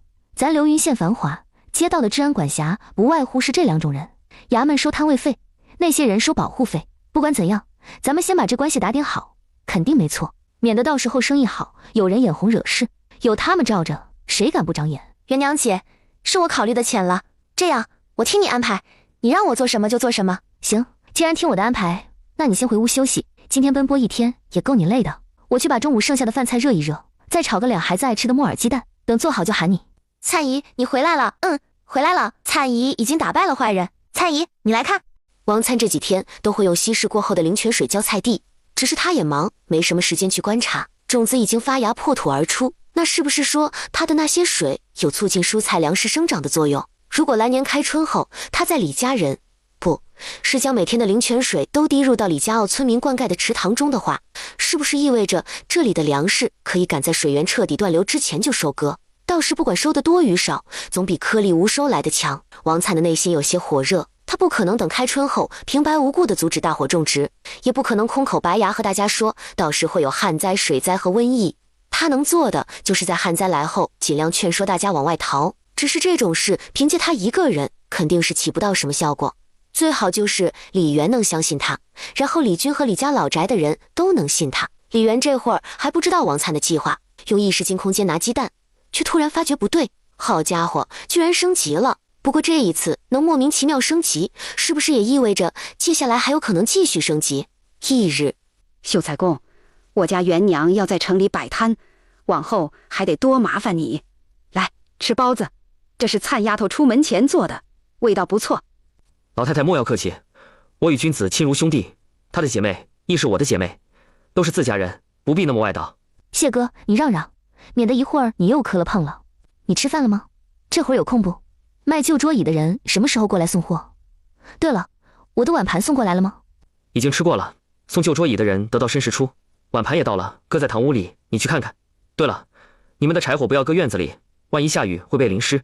我家反正不开火，柴房你们只管用。菜娘，你要不要看看？不用，元娘姐，你带奶奶过去瞧瞧。咱做生意，碗盘可不能有缺口。有些人比较介意，会觉得缺口的碗盘晦气，那是给乞丐用的。好，奶，你陪我去检查成不？路上来的时候，不是说要找人在摊位灶前砌个什么炉子，然后又要买坛子，还得去肉摊那边一趟。这个我来检查，你只管去忙。元娘，我与你一道去。元娘，你打算往后每日几时开张？这边城门开关不定时，是根据天气来定。不过现下已是初冬，天亮的晚，开城门时间在卯时中。城里做早时的，一般寅时末就出来了。等到冬月和腊月，开城门的时间会更晚一些，比现在迟2刻钟。谢大哥，我是做全天的生意，不指望一个早时。眼下青纱和采薇都还小，我想尽量多陪他们一些。你可知道，城里人是几时出来用早时的人最多？入冬以后，城里需要雇人做活的少，几乎都是城里百姓在外吃，因此吃早时的人相对要少一点，且大部分都是天亮以后。元娘，你既然想多陪孩子，我的建议你卯时1刻出门便可。李家坳不如水云村离城里近，但有牛车的话会快上不少。倘若你们每天收摊回去之前，将第2天要用的东西先在我家备上的话，那么第2天还能再晚1刻钟。我正有此意。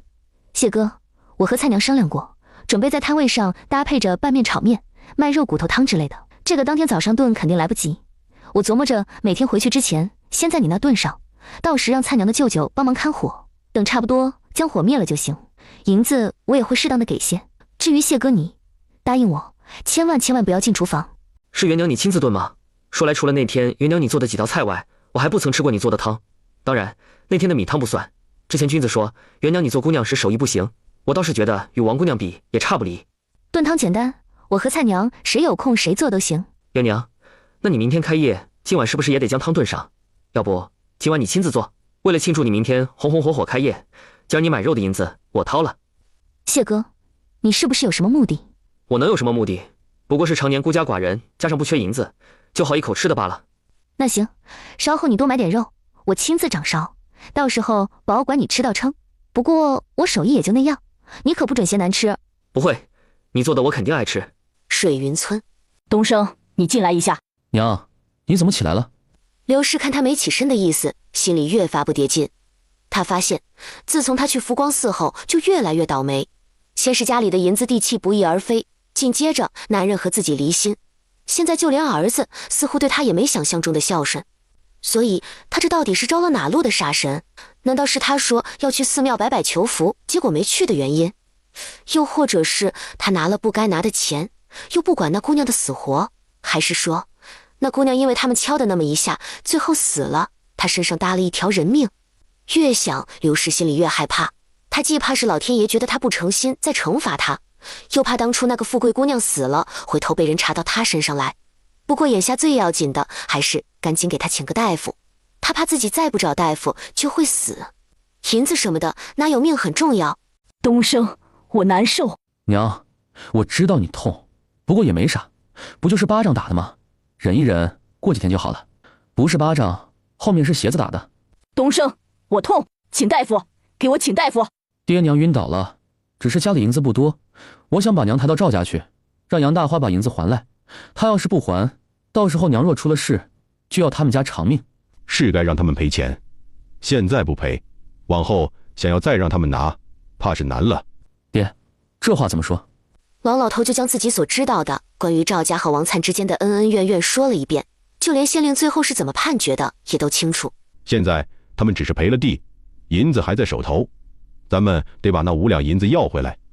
他们要是不还，咱也去告他，大不了到时候厚脸皮去请王粲帮忙作证。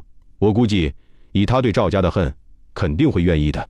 回头赵家要再上一趟衙门，到时咱里长肯定不愿意他们继续在这儿住下去了。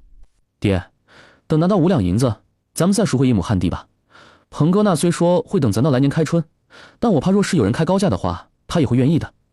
到那时，咱家的地真的就变成别人得了，那好歹是我爷爷奶留下的，若是在我这一代没了，那我不就成了败家子？李元回来的时候，这么多肉，得花多少银子？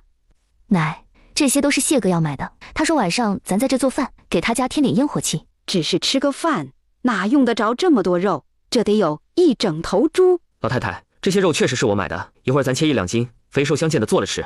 另外，元娘也说要用几斤做成肉酱，明天开业摊子用。至于肉骨头，她要熬汤，另外的下水她想晚点卤了，明天在摊子上试卖一下看看。剩下的我想拜托她帮我做腊肉腊肠，等做好后会拿出1成算作她的工钱。当然，她现在要的那些肉什么的也算是她工钱的一部分，她真的没乱花钱，一文都没。元娘，你先休息下，这要做的腊肠腊肉先搁着，等明天你面摊开业后，乃带你伯娘和三婶过来先帮你腌制。秀才公，这大下午的还能买到这么多肉，不知道还有剩的没？奶，城里的肉摊就那么几处，往常卖到中午就空了。今儿也是赶巧，我们是直接去的屠户家，结果看到与他订肉的那户人家毁约，找别人买去了。那屠户家里有个早产的儿子，常年要看病吃药，这一头猪砸在手里，他一个大男人给愁红了眼。谢哥心善，看了不忍，便出钱买了下来。怎么还有这种人？订了又不要，不是耍人玩？这都下午了，让人怎么卖？可不是，那屠户还跟男女500年前是一家，都姓王。人家为了能多赚点钱，走远路出去收猪不说，还比散卖的便宜了他整整100文。结果那人是同时订2家，故意整他的。谢秀才，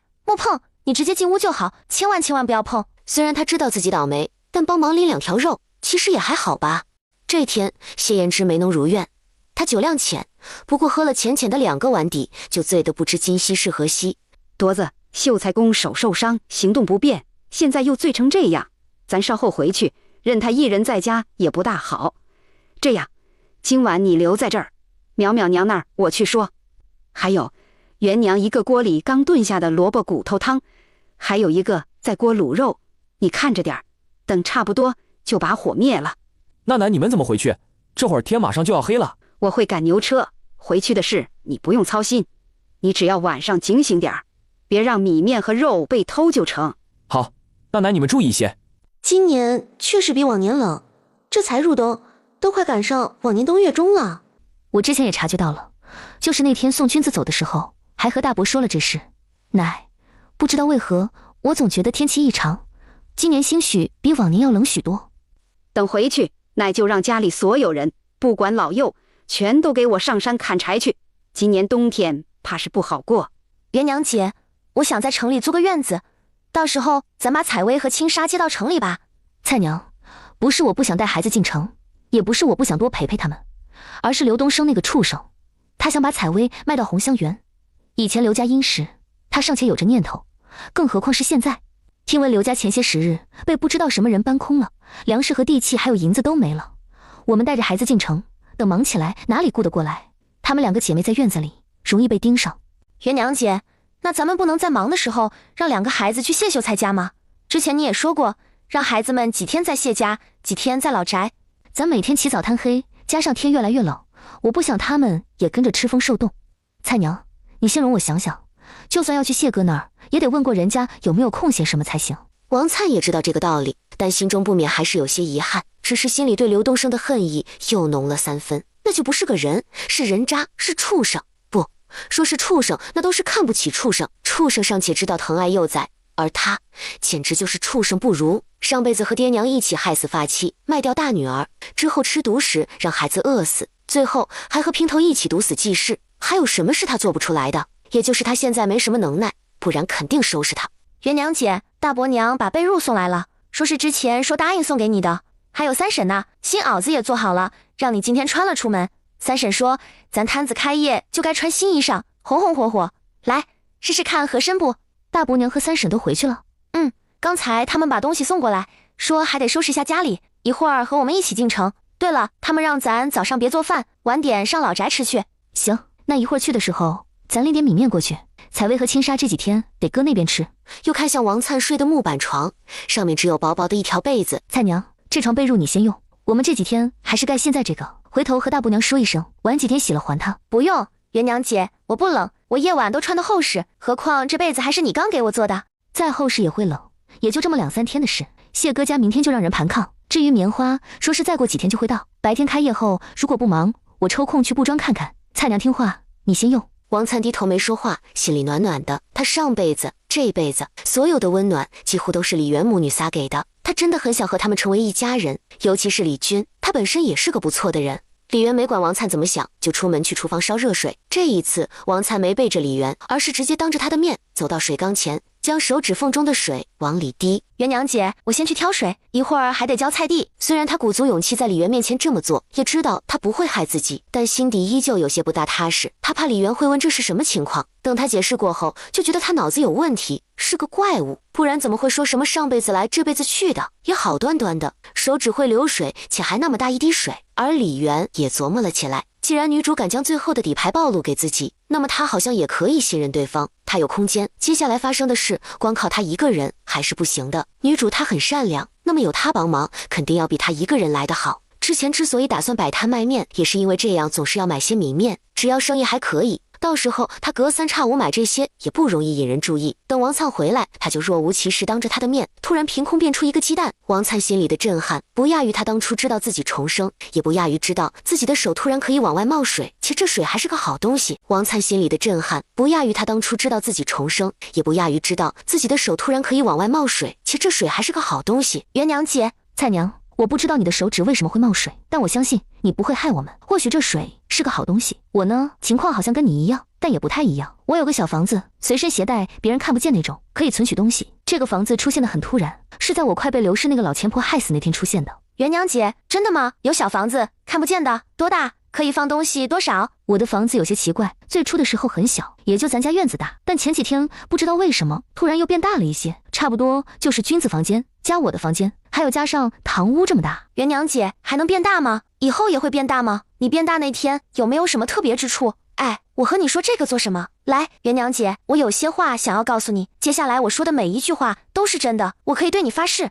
王灿话说的有些语无伦次，接下来要发生的事全都说了出来，尤其是明确到雪灾的具体时间。突然想起两个孩子的遭遇。元娘姐，我活着的那辈子，大丫二丫真的好惨。大丫就是在今年雪灾后被刘东升那畜生给卖到红香园的，二丫最后在逃荒的路上饿死在我怀中。他虽然告诉王灿有空间，但没说自己是穿书来的，就让他以为自己就是原主。之所以没像王灿记忆中那样死去，一是有了机缘，二是醒悟了。因着他就当接下来所有的事都不知道。蔡娘，也就是说咱得多囤点粮食什么的，对吧？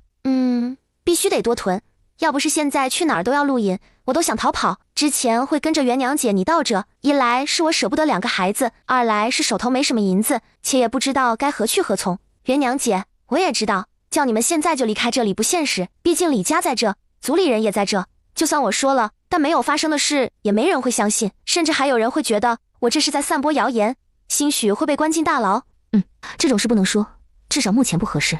元娘姐，今年冬月16开始下的那场暴雪会死很多人，有冻死，也有被雪压死，当然饿死的也有。我不知道李家傲这边的情况，但我觉得还是得让大伙尽早做准备。这个我们已经和我奶还有大伯都说了，他们应该会注意的。谢秀才和君子哥关系那么好，他成天那么倒霉，要不然等君子哥回来后，让他那段时间过来住。还有，咱现在先赚钱，努力赚钱，赚很多的钱，然后尽量多买粮食，也得多囤点水什么的。对了，你那小房子不知道还会不会变大，如果不能变，咱就得合理利用。元娘姐，你房子那天发生变化，可是有发生过什么事？元娘姐，等我把衙门那边卖地的银子拿回来，都给你，到时候你抽个空去府城或者相邻的县城去买粮食。虽然我可以去买，但是买了没地方放，带回来也会引人怀疑。李元手头里有100多两银子，也决定回头找个时间去其他地方看看。流云县不大，粮油铺进货都有定数，粮食一下子买多了，必然会引人注目，这不是他想要的结果。只是王灿说起他空间变大的事，他仔细想了想，好像和往日也没什么不同。不对，好像有。那天早上他打了刘氏，下午请老宅的人吃饭，所以这两者有其中一个是出发点吗？李元这么想，也就这么和王灿说了。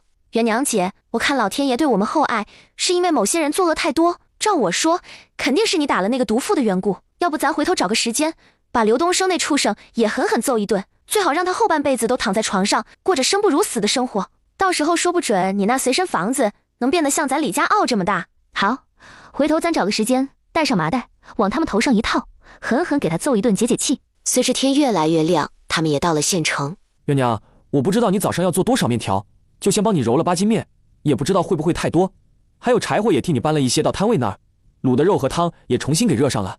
对了，还有咸菜，已经洗净切碎，你去看看大小行不行？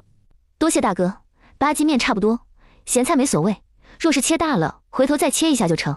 奶，你和蔡娘先替我把东西张罗到摊位上去，我写点东西就过去。谢哥，早。元娘，早，价格定好了。这就贴到摊位上去。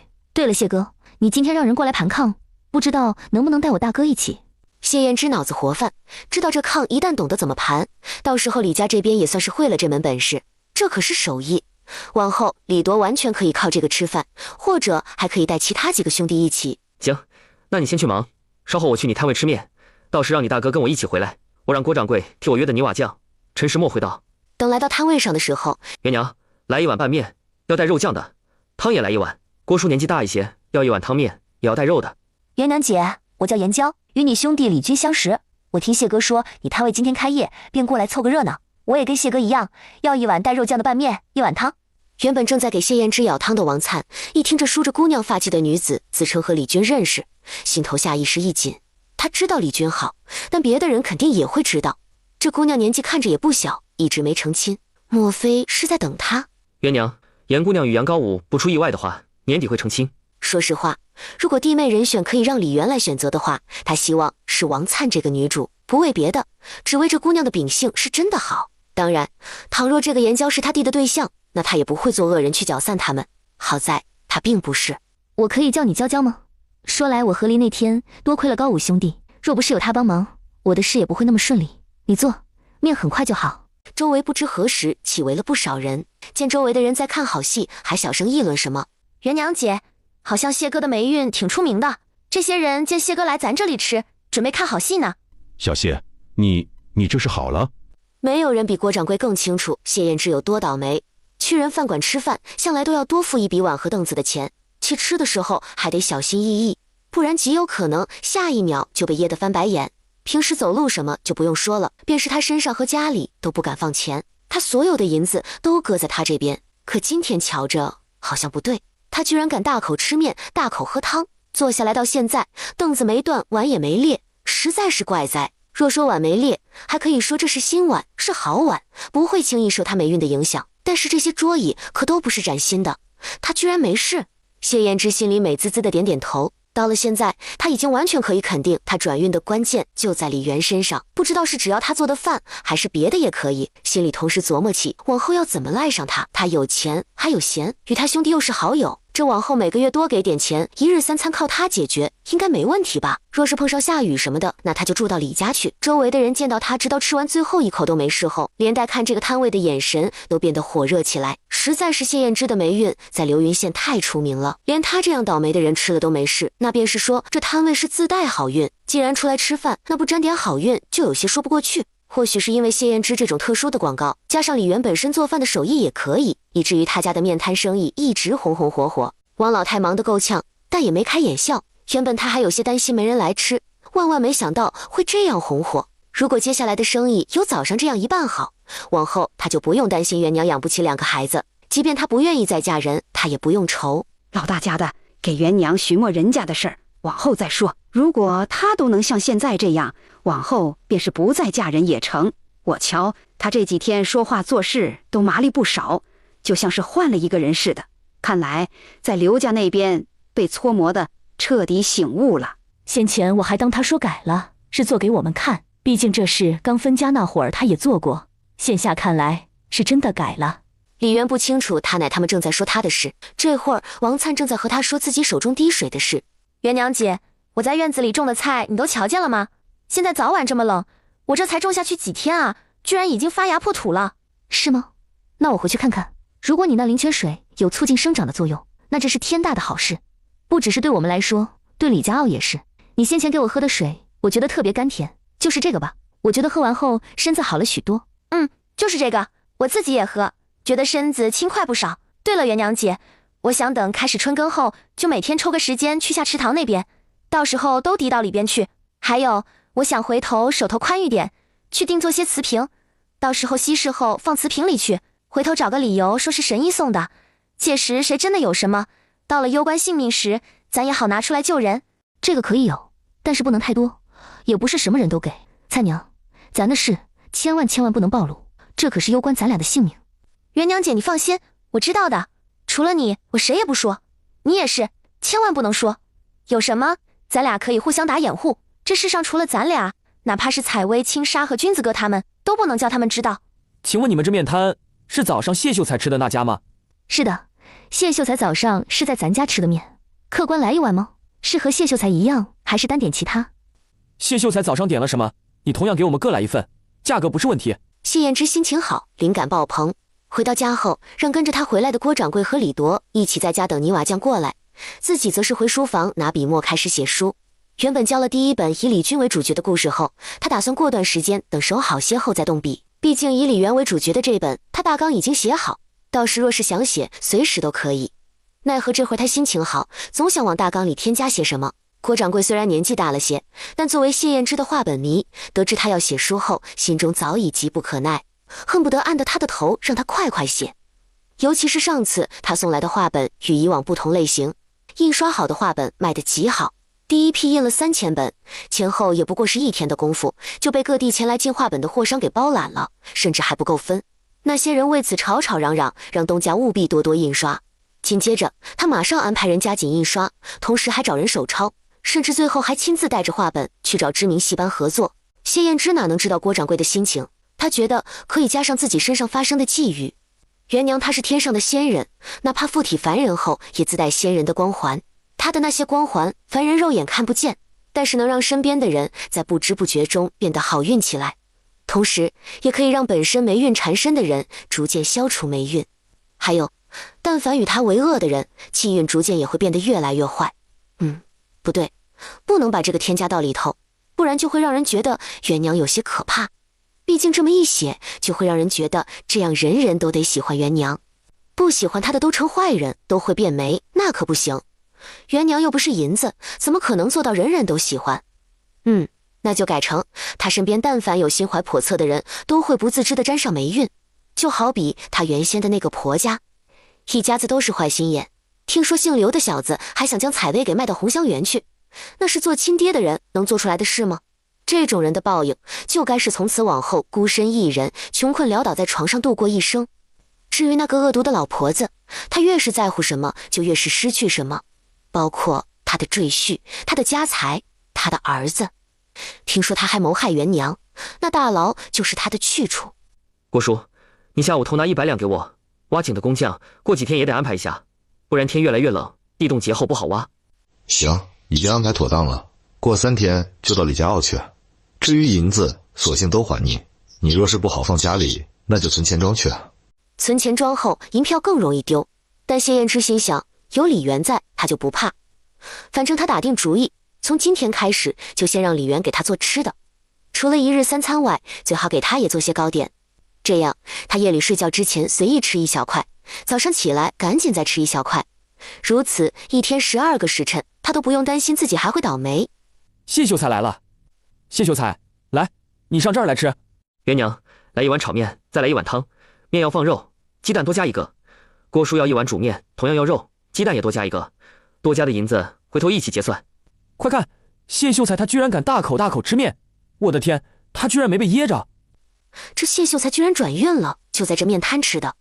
这些年，流云县大大小小的饭馆、酒楼，还有各种摊位，他可是都吃过的，就没有一次他能像现在这样。尤其是最近几年，那霉运是简直了，不知道的人还当他是衰神转世。此时有人看他好像转运了，心里琢磨，他要是能好，那自家的姑娘妹子姐姐也不是不能嫁给他。不说别的，就冲他那殷实的家境，谢宅的位置好，面积大，他自己又能赚钱，上头还没有父母管着，这一嫁过去就能当家主做。不过还得观望观望，万一今天只是个意外呢？元娘姐，要不我们晚上不摆摊了，今天先这样。行，先歇歇，一会儿你和奶他们先把这些收回谢哥家去，我去找王屠户拿昨天订的肉和肉骨头。还得再买些鸡蛋回来，我看今儿好多人吃炒面的时候要加蛋。好，回去后还得把汤炖上，肉酱也得做。谢秀才要做的腊肉腊肠也没开始动手，还有的吗？奶，今天准备的不充分，东西不够卖，肉酱还有鸡蛋和汤，什么都没了。咱今天先到这，我去找屠户买点东西。老大家的，你先回谢家去把铎子给我喊过来收摊，咱今天就到这儿。娘，那我先走了。奶，你先拿着钱坐一边去，这些莫要动，我来就好。这姑娘当真不错，就不知道她对君子是什么个想法。咱君子也长得不错，就是年岁大了些，家里要啥没啥，怕是人家姑娘不乐意。老二当初娶个十指不沾阳春水的他，拧不过也管不了，但现在君子要娶妻，他还是希望能帮着长长眼，可千万不能再娶个随他娘那样的。就像元娘是李婉柔教出来的，结果用了8年时间，在别人的手里吃尽苦头，才晓得知识，只是代价太大，不是一般人能承受得了，稍一不慎，连命都要搭上去。元娘，我有点事和你商量。谢哥莫碰，这些我可以自己来，你如果是想问晚上的饭，那别担心，等我们把这些东西做好，估计也到饭点了。走之前一定会给你做好。元娘姐，你歇会儿，我来。我估计摊位也就头几天受谢哥的影响比较大，人会多点，等过些天就好了。不过明天开始，奶和大伯娘他们不能过来，光靠我俩的话肯定忙不过来。那元娘姐，你的意思，咱先雇个人？得手脚麻利的，就帮咱收拾桌子和洗碗。一天咱包早饭和午饭，工钱给7文钱，你看如何？我觉得可以。咱流云县虽然繁华，但穷苦人家也有。我舅之前住的那个巷子，穷苦人多，换纱女辛苦1个月，也不过是赚200-300文，手还常年泡在冷水中，且不包饭。元娘姐，你要是确定的话，我稍后去找我舅，让他给咱找个人，明天一早就能来上工。菜娘，你觉得等过段时间咱手头再宽一些后，买骡子车还是牛车合适？骡子贵一点，跑的速度快；牛便宜一些，但力气大，拉东西多。牛车吧，往后咱要装的东西肯定多，如果和大家一起走，路上走不快的。等安顿下来后，牛还可以耕田。不知道君子现在到哪儿了？往回走了没有？等他回来后问问他。元娘姐，我现在依旧是真的觉得君子哥不错，要不等他回来，你帮我问问他的意思。我觉得咱俩合该就是一家人，采薇和青纱合该就是我的晚辈，不管是后娘也好，舅娘也罢，终归都是占了个娘字。李渊见他说的格外真诚，想到他的官配，又想现在剧情都已经偏了，他干啥还在乎所谓的男主？不过像这种牵线的事，他也不敢打包票，毕竟这涉及的是他弟的意愿，且关乎到两人的后半辈子。帮你问可以，但具体还要看君子自己，毕竟感情的事不能勉强。万一君子没那个意思，那菜娘你……我可能会失落，但也不会如何。毕竟君子哥是真的好，我也真的觉得嫁给他，后半辈子会过得很好。不过如果不喜欢我，那到时候咱俩一结金兰，让采薇和青纱喊我姨，喊姨娘，有个娘字也是娘。行吧，你高兴就好。谢燕知到底没和李元说自己转运的事，和他有必然的联系。元娘，我想晚上吃包子，可以吗？要肉包子多做一些，晚上可能会肚子饿。往后元娘你每天都在这摆摊，这早晚不着家，孩子总是见不到你也不大好。要不你看这样如何？我这宅子大，空房也多，不若你和王姑娘带着孩子过来住，如此倒也不必早晚赶路，还能多陪孩子。再有一点便是，你若是觉得于明生有爱，还可以让你奶或者哪个兄弟一起住过来。这事我得和我奶他们商量一下。元娘，我轻易不出门，你2个孩子我可以帮你看着，还能教他们识字。对了，我左边第一家的嫂子是秀娘，手艺极好，若是采薇和青纱想学，我可以问问收不收徒。咱这条巷子手艺人多，有会染布的，有做大厨的，还有挑纱纺布。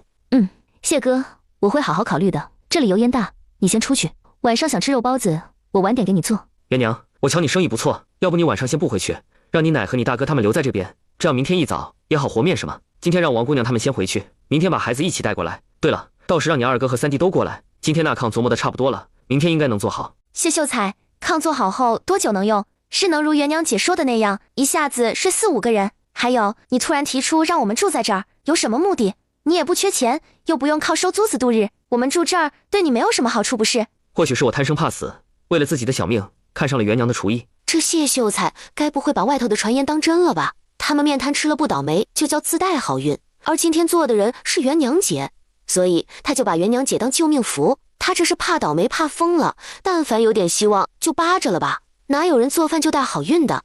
他吃过元娘姐做的饭，也没感觉有什么特别之处。谢哥，我不知道你是不是有什么目的。对我来说，住这儿目前确实要比李家澳方便，不知道你这租金怎么算？假如真租，那我只能先租1个半月。还有，孩子们需要你帮我看着，尤其是防着刘家人。另外，君子回来后，他要是不愿意我住这儿的话，我和菜娘还有孩子会搬出去。我这房子任你用，灶房、柴房、东厢西厢你随意用，回头我都会让人盘炕。租金的话，你1个月给我100文即可。不过你让我教2个孩子，那另外得给50文，1个月一共150文可行？老太太，我看元娘摊位的生意挺好的，接下来天越来越冷，他们这样早晚赶路也不妥，孩子在家没娘陪着也不成。我琢磨着，我这已经开始盘炕，回头他们搬过来这边住，这样于他、于孩子还有生意都好。你们若是不放心，家里可以跟个长辈过来帮衬，当然他也可以另外租地方，但我觉得没我这好，且也没这安全。您觉得呢？若非君子是我兄弟，我答应过他要照看着点他姐，否则也不用操这个心。这谢秀才的话听起来有道理，但是咋就觉得这么怪怪的？王老太活了60多年，哪能看不出这里头有谢燕之的小心思在？你找个地方，咱俩谈谈。老太太，说实话，我想让元娘住我这儿是有私心的。我这些年是怎么过来的，县城里的人都知道，相信你也知道，早上和中午去元娘面摊吃饭的人多是怎么回事。我这些年一直莫名其妙走背运，且越来越倒霉。我本以为此生或许就这样，可万万没想到，也会有过上普通人日子的一天。所以真的是面瘫，不对，是袁娘的原因。我不知道是袁娘本人还是她做饭的原因。前2天我曾吃过她做的饭，那天下午便没再发生过任何倒霉的事。我以为自己转运，谁知第2天起来后又变回了原样。当初我觉得或许是因为自家做饭或是那几道菜的原因，就找了借口让王姑娘也在我这做了同样的几道菜，结果很失望。老太太，我真的没有要故意坏袁娘声誉的意思，只是想她现在这样早晚赶路不便，每天也必须早起，还有2个孩子一直没有娘陪着也不成。若是住在这儿，我可以教他们识字，到了饭点领他们去摊位那边。不管怎样，他们母女相处的时间也要比现在多。这常年没有母亲陪伴的孩子，心思可能会比较敏感，如此对他们往后的人生会有很大的影响。特别是袁娘还和离过，当然袁娘可以租到别的地方，但她终归是妇人，按照现在摊位的火爆程度，容易被人盯上。到时候若是有人起了歹心，她一个妇道人家又该如何应付？何况2个孩子留在李家，我跟娘分开肯定不成。若是搁城里，袁娘一忙起来，孩子又该怎么办？眼下虽然年景好，但拍花子也不是没有。袁娘，奶觉得秀才公说的话有道理。这天越来越冷，你们这样在外跑不妥。奶现在打算和你大哥去衙行看看有没有合适的宅子，给你租一间。到时候让你大哥大嫂带孩子也一起住过来陪你。奶，大哥现在学气炕，我听说好像已经解决了烟道的问题，明天应该就能做好。加上大嫂一直都挺忙的，会有时间吗？等大哥学会了，肯定要凭借这手艺出去赚钱。你大哥学会后要出去，那也是白天。你大嫂现在田里也没活，忙的也不过是家里的琐事，让你2嫂和3弟妹做就行。至于你这边剩余的柴火，回头让你大伯继续砍。淼淼年纪要大一些，让她带你那2丫头。你大嫂做事麻利，让她来帮你。你要是怕孩子们在家不安全，回头奶让你族3爷家的大黑过来看门。奶，那大堂嫂过来帮忙的话，工钱怎么算？其他2个嫂子不会有意见吗？这工钱的事好说，都是自家人，也不过是搭把手的事，工钱不用另算。等到年底，袁娘你扯点布，给淼淼做身新衣裳就好。至于其他2人，哪来的意见？奶，这是有情况。你2嫂这几天瞧着身子不大爽利，兴许怀上了，但月份还浅，等过些天再看看。至于你3弟妹，她现在一门心思想要趁着农闲下来后怀上，所以也不可能来这儿。奶，既然是这情况，那大嫂更不好来我这儿。万一其他2个嫂子都怀上了，头3个月还得多注意一些。你看这样成不？你帮我把族3爷家的大黑借来，和他老人家说，我一定会养好大黑的。等我哪天空了回去，就买酒买肉孝敬他。奶，淼淼今年10岁，我家青纱和采薇年纪还略小一些。你看这样可以不？我和菜娘白天要出摊，不放心他俩独自在家，你让淼淼跟着住到城里来，等到年底我也给置办身新衣裳。当然，如果庆伟要来也可以，这样几个兄弟姐妹在一起，真有什么事还能互相照应。既然决定要租，趁这会儿时间还算早，我和铎子走一趟。对了，袁娘，你对房子有什么要求？怎么也得有2间空房，1间灶房，宅子里最好有水井。对了奶，房子不能太破，我怕回头万一下雪给垮了。至于另钱，你看着谈。奶这有，奶给你租。奶刚才好像有些奇怪。李渊这些天将原主所有的记忆都捋了一遍，自然知道他奶那突如其来的感叹是为何。原主的死，除了刘家人的恶毒外，说起来有他自己的懦弱，但同时也有娘家人的冷漠因素在。站在旁观者的角度，他完全理解他奶，也理解老宅的人。然而身为原主，却不能理解。在原主看来，他们是一家人，是亲人，在他们最有需要的人，亲人就该伸手拉一把，而不是将他们推出去。所以原主的怨恨不理解，他也清楚，但不好说什么。他相信不仅是他有这想法，怕是李军之前同样也是这么想的，只能说立场不同，所以选择不同。如果当初他是老宅的人，是他娘的妯娌，他也会先顾自己的。他也没有无私到赚钱就是为了养别人一家，尤其还是扶不起来，只会让他一个劲儿往里贴的那种人。随着时间慢慢推移，天色逐渐变暗。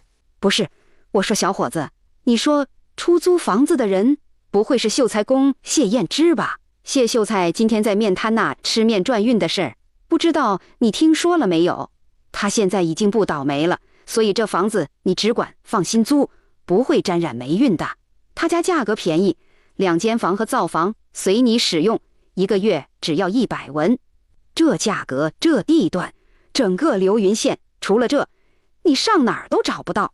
王老太有些无语，她先前看了几个地方，见不是太小太破，就是周围住的人有些杂乱，然后问有没有好一点的地方，价格贵一点也没关系。没想到这牙人说要回去找别人问问，谁知没多久功夫就说有，就在榕树巷这边。他一听和谢燕之同一个巷子，心道这地方好，那就去看看。哪知道看的居然就是谢宅，他要是愿意自家孙女住这儿，哪用得着通过牙行？娘，这是怎么回事？我和奶去看了几个地方，都不是很好。这位大哥说榕树巷这边有符合条件的，奶就说过来看看。谁知道他带我们来这儿。他觉得这一切都是谢燕之搞的鬼，他不认为谢燕之一边和他说住他这儿，然后又提早去牙行那边叫人帮忙将房子租出去。他常年都是一个人住在家里，又不缺钱，怎么会好端端的把房子租给陌生人？而王灿则是一副疯了吧的表情。在王灿看来，谢秀才真的是被倒霉逼疯了，所以但凡有点可能让他转运的可能都扒着不放。现在他已经将袁娘姐当作救命符，所以千方百计的想叫她住在这儿。我说大娘，原来你们和谢秀才认识，那就好办了。要我说，你们直接租着得了。你看看这房子，看看这院子，还有东西厢房，不多符合你的要求。谢秀才人好，又不多事，相信我，没有比他更好的东家了。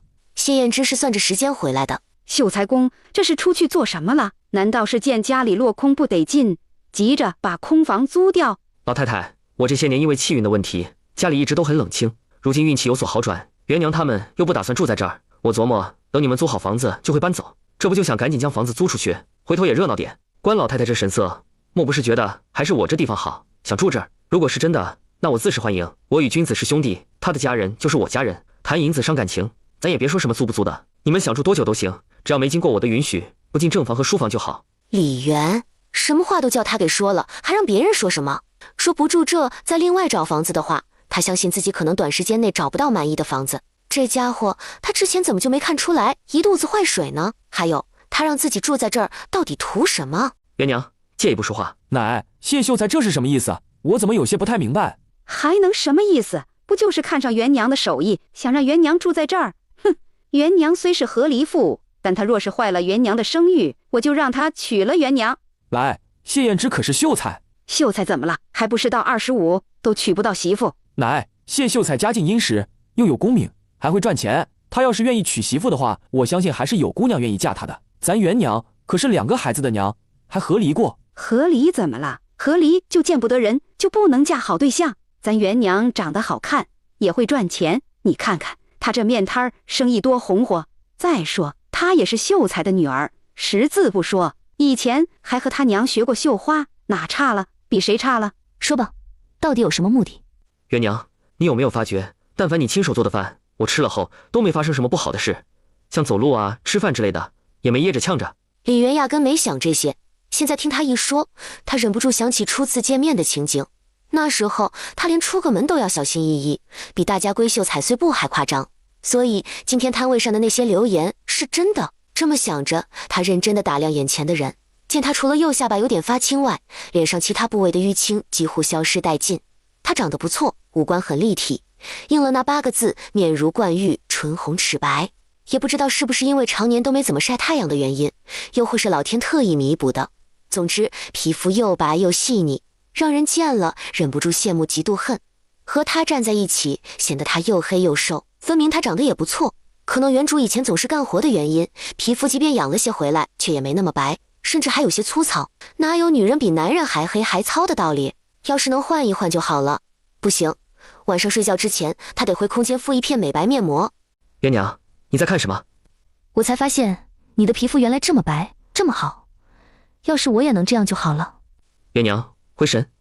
根据谢哥你的意思，我做的饭你吃了后会转运，然后你就想我能尽量待在谢宅的时间长一些，对吧？谢言之没否认。可以这么说，我不知道吃了东西后可以持续多久，但我想最好是1日3餐，外加睡觉之前再来一点，也不用多麻烦。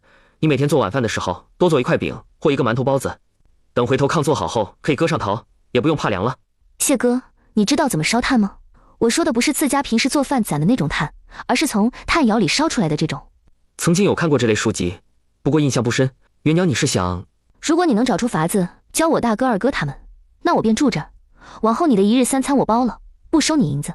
若是声誉坏了，我也不怪你，我会自己担着。你看如何？我相信你不会敷衍我，对吧？君子重诺，其心荡荡；小人背信，其心暗暗。我自认不是小人，元娘你大可放心。成，那就如此说定了。我奶呢，我去说服。对了，我需要你与老宅那边签订契书，一旦烧炭成功，出售后扣除人工和运输成本，要30%占比，这30%需要你代持，实则是给君子。谢燕之一听这话，心里没来由的烫了一下。君子苦了那么多年，看来是要苦尽甘来了。奶，大伯娘，三婶，我们吃饭吧，一会儿该关城门了。有什么事我们边吃边说，稍后还得赶回去。这事儿我不同意。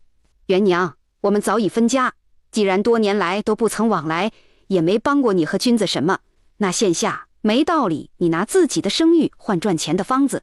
要赚钱，我们有手有脚，也有田地，不用你操心。烧炭的法子固然叫人心动，但老太太不愿意拿孙女的名声去换。本来她和离说出去就没那么好听，再和一个20多岁未成亲的男人同住一个屋檐下，指不定被说成什么样。眼下她不仅得考虑自己，还得为2个娃考虑。娘，我知道你在想什么。你要是担心元娘被人说3道4，那我来过来陪她。刚好现在面摊忙，我还可以搭把手。嫂子，如此家里的事，往后就要辛苦你了。娘，我也赞同3弟妹的话。现在家里的事也不是特别多，我完全顾得过来。有他在城里给元娘搭把手，我们也放心。加上如果真的烧出炭卖了钱，那我们也会分元娘2成银子的，不白占她便宜。李苑听到他大伯娘说分他2成，再想到回头谢燕之那会儿替君子代持3成，也没说话。他知道他奶最终会同意的，一是他身边有三婶陪着，名声这块的顾虑要少一些；二是老宅那边也要攒钱。他三堂弟李征和侄儿李庆伟还在读书，读书人最是费钱。老宅还想能再供一个有功名的人出来，不说免粮免役，便是真的犯了法，在革除功名之前也不可以用刑。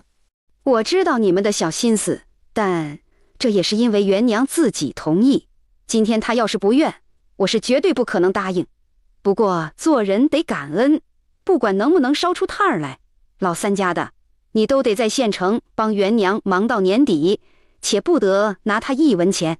好，娘你放心，我一定好好帮忙干活，且也不收元娘钱。老大家的，到年底你得给元娘和2个孩子置办1身新衣裳。君子没回来前，他们家你时不时得帮忙打扫一下。灿丫头种的菜也得看着点，如果烧出炭来卖了钱，得赶在年前，咱先替君子将剩余的债还了。好，今天我和老大家的在这儿陪元娘。铎子，你赶车带灿丫头和你三婶回去，明天喊瑞子和征子先过来学盘炕。老三家的，你收拾收拾，明天一早跟过来。灿丫头，元娘家里的东西你看着帮忙收拾一下，明天起就住这儿。等王灿回到李家坳，采薇和青纱还未睡。灿姨，进城后我们住在哪儿？你们谢伯伯家现在已经在盘炕了，到时候咱们和现在一样，都住一间屋子，在一张炕上。谢伯伯家真好，他家有很多书。灿姨，你说我能让谢伯伯也教我和妹妹读书认字吗？应该可以，到时候你问问。灿姨，我想把这些给苗苗姐姐和庆伟哥哥送去。这些我打算带到城里去，城里离水云村近，回头要是看见熟人，我想托他帮我送给大妞婶。之前要不是他，我和妹妹还有娘现在也不会在这儿。灿姨，以前我和妹妹总是肚子饿，有时候去采猪草，大妞婶家的何苗姐就会给我带吃的。何苗姐说是大妞婶让她带的。采薇，以后刘家那边和你们没有任何关系，你喊李大妞不用喊婶，直接按李家这边喊姨就成。你虽然没办法改姓，但是称呼可以改。还有李大妞这边，你娘已经安排好了，等这2天不那么忙后，灿姨会抽时间替你娘去那边一趟。东西都是我们商量好的，有3尺布、2封糕点、2斤红糖和20个蛋。灿姨，我不想姓刘，可以改姓吗？我觉得叫李采薇也很好听。我和妹妹在刘家过得不好，每天要干活，吃不饱，奶还打骂人。我爹，不对，是刘东升，他还想卖掉我。我不想跟他们姓。灿姨和你们娘也不想你们姓刘，可是目前做不到。当初刘氏一族能让你们跟着你们娘，条件之一就是不能改姓。偷偷改，他们不知道也不行吗？不行，刘东林他是里长，时常往县衙里跑，和里面的人关系不错。你这边要是改了，那边要不了多久就会知道，到时候等于是你娘毁约，他们可以把你们带回去。李氏一族的人，到时就算是想阻拦，也找不到理由。灿姨，如果我娘改嫁，我可以跟后爹姓吗？如果元娘姐改嫁的人声望比较好，那你改姓应该是可以的。只要你年纪大了没意见，对方也没意见的话，刘氏一族的人不足为惧。采薇歪头想了想，自己认识有声望的人，想来想去，最后觉得应该就是他谢伯伯了。他是个秀才，那是了不起的人。如果娘能嫁给他的话，那他就可以改姓。谢伯伯是舅舅的朋友，人很好，对他和妹妹也好。家里没有做不完的活，也没有爹娘，房子还那么大，娘要是能嫁给他也可以的。谢采薇，比刘采薇好听。回头他看看，问问娘能不能嫁给谢伯伯。不过娘是个女子，好像不好开口说这事儿，那他还是偷偷问谢伯伯好了。第二天，元娘，灿丫头这是去做什么？难道是相看人家？不是，是我这摊子有点忙不过来，我让灿娘给我找个手脚麻利的人过来做活。元娘，你觉得灿丫头怎么样？如果嫁给君子的话，好吗？三婶怎么会有这想法？这不是你奶和我，还有你大伯娘，都觉得这丫头不错。她现在年纪刚好可以嫁人，君子又迟迟没成亲，或许是之前缘分没到，眼下这两人，我觉得挺好的。你认为呢？我们认为如何不重要，重要的是当事人觉得怎样。灿娘人是不错，不管是品性还是做事都很好，但是君子向来有主见，咱们想为他做什么之前，最好先问过他才行。要是两人互通心意，那该多好。妹妹是在元娘姐摊位上做活吧？不知道怎么称呼，这急匆匆的是上哪儿去？娇娇姐，我叫王灿，你可以喊我灿娘。我准备去找我舅，想让他帮忙问问，可认识手脚麻利的浣纱女，帮忙介绍一个到元娘姐的面摊上来做工。元娘姐的摊位要招工，灿娘，你看我怎样？我自认做活还可以，要不咱先试一天，你看看。娇娇姐，这事我做不了主，你可以先把东西放回去后，来摊位上问问元娘姐。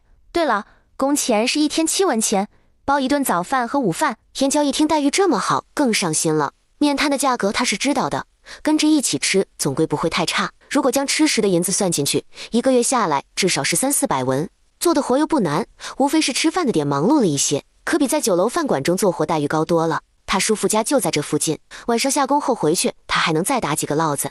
杨高武走之前和他说，等他走镖回来就会来家里提亲，还说会想办法分家另过。他现在要做的就是为了以后的家多攒点钱。元娘姐，我在路上碰到严娇了，他知道咱摊位要招人，就说想来试试。我将工钱和待遇跟他说了，他晚点会过来。严娇是赶在中午饭点之前过来的，他来后没多大会儿功夫，摊位就热闹了起来。不得不说，谢燕之的影响力，他简直就是自己摊位的活招牌。等到热热闹闹一天过去，李元也对严娇今天的干活态度很是满意，当即拍板就用他。元娘，你过来一下。灿娘，你先将饭焖上，其他的咱们晚上再弄。元娘，我这边得到消息，刘家的地已经被赎回了3亩水田5亩旱地，其中3亩水田4亩旱地是前些时日买的。据说刘东升当场拿出了1张50两的银票。这么快就借到钱了？就他所知，刘云县想要借印子钱的话，基本上是管赌场借，那边只给银两，不可能给银票。而红香园里的姑娘身在风尘，见多了来来往往的各色男人，心眼多，不会轻易给别人那么多钱，所以最大的可能性就是刘氏两口子从外面带回来的。就他们那种人，怎么可能出门一趟就能赚到那么多钱？所以大概率是这笔钱来路不明。谢哥，你这边能帮我找人查一下那银票的来历吗？银票上面都有票号，是哪出的，持有人是谁，或者哪户人家，这个能查出来不？我得知消息的时候已经让人去查了。月娘你放心，如果这银子来路不当，那回头我帮你将他们送去吃牢饭。看向谢燕之，顿时觉得他今天格外顺眼，好像还又帅了一点。如果刘氏和王老头做了什么犯法的事，那他就可以趁机提出给孩子改姓。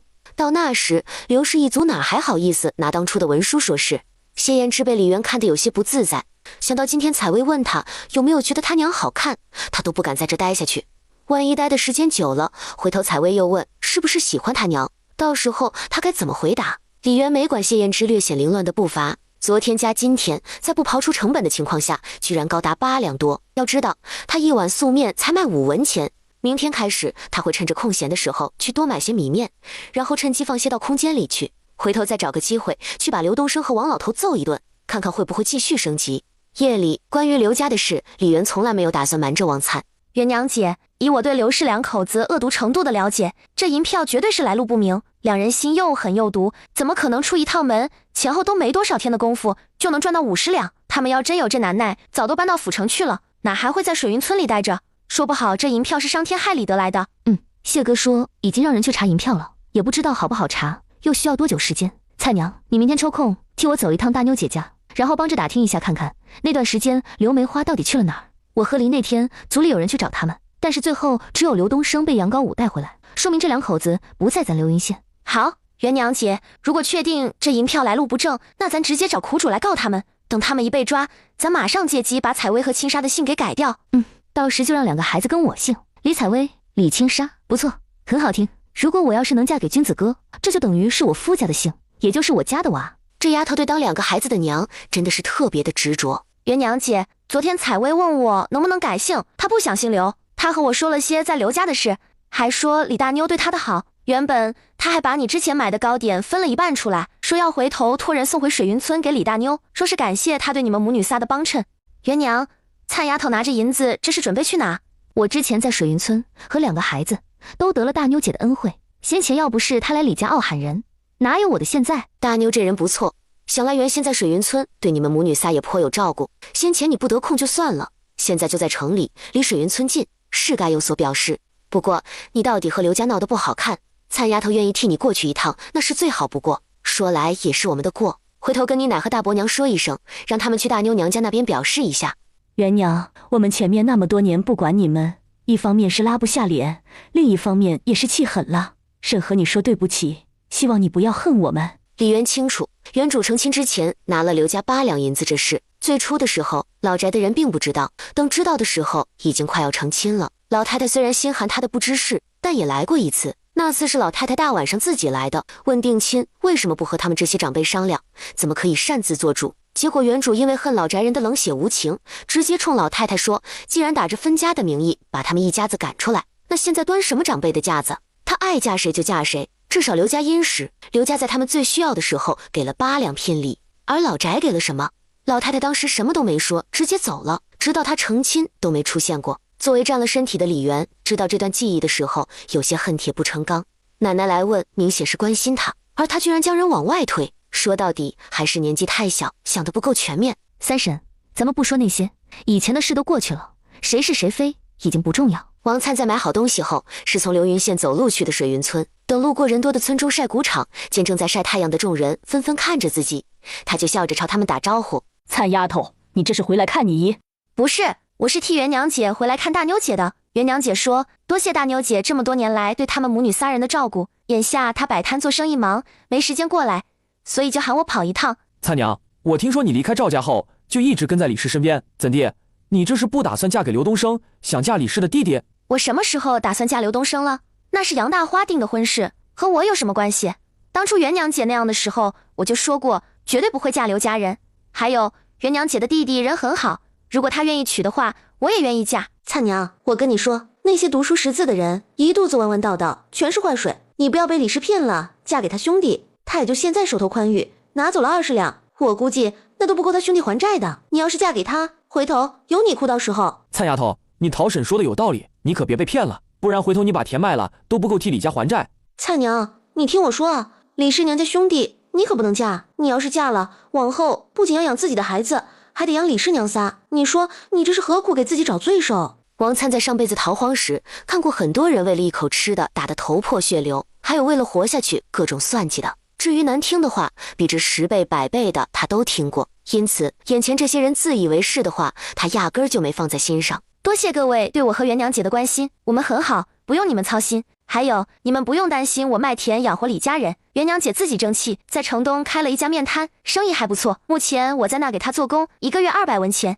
城东新开业的面摊，不会是那个倒霉秀才吃了转运的那家吧？听说生意特别好，吃面都要排队。对，就是那家。其实早上我也去排队了，但人太多，我不耐烦等就离开了。听说很多人在那吃后运气都变得很好。蔡娘，在你们摊位吃了面，真的能沾上好运？不会是骗人的吧？是不是那么回事？你去吃一次不就知道了？我们的面摊才开业几天，你去打听打听，大伙儿是怎么评价的。好了，我还得去大妞姐家，日后有时间再聊。大妞姐，这些东西都是元娘姐让我带给你的，还让我帮她跟你说一句谢谢。还有元娘姐让我跟你说，今年冬天的天气有些异常，她找秀才和懂得看天气的老农问过，说兴许会下暴雪，或许是接连下好几天。元娘姐说让你多囤些柴和炭，还有粮食。好，我会放在心上的。今年确实比往年都冷，或许会像你说的那样，大妞姐，李铎、李锐和李征三兄弟和谢秀才这边的工匠学了怎么盘炕，你家要是有条件的话，也可以盘一个。听说那炕是个好东西，屋里砌个大的，上头可以睡好多个人都不会冷。这样真要有雪灾，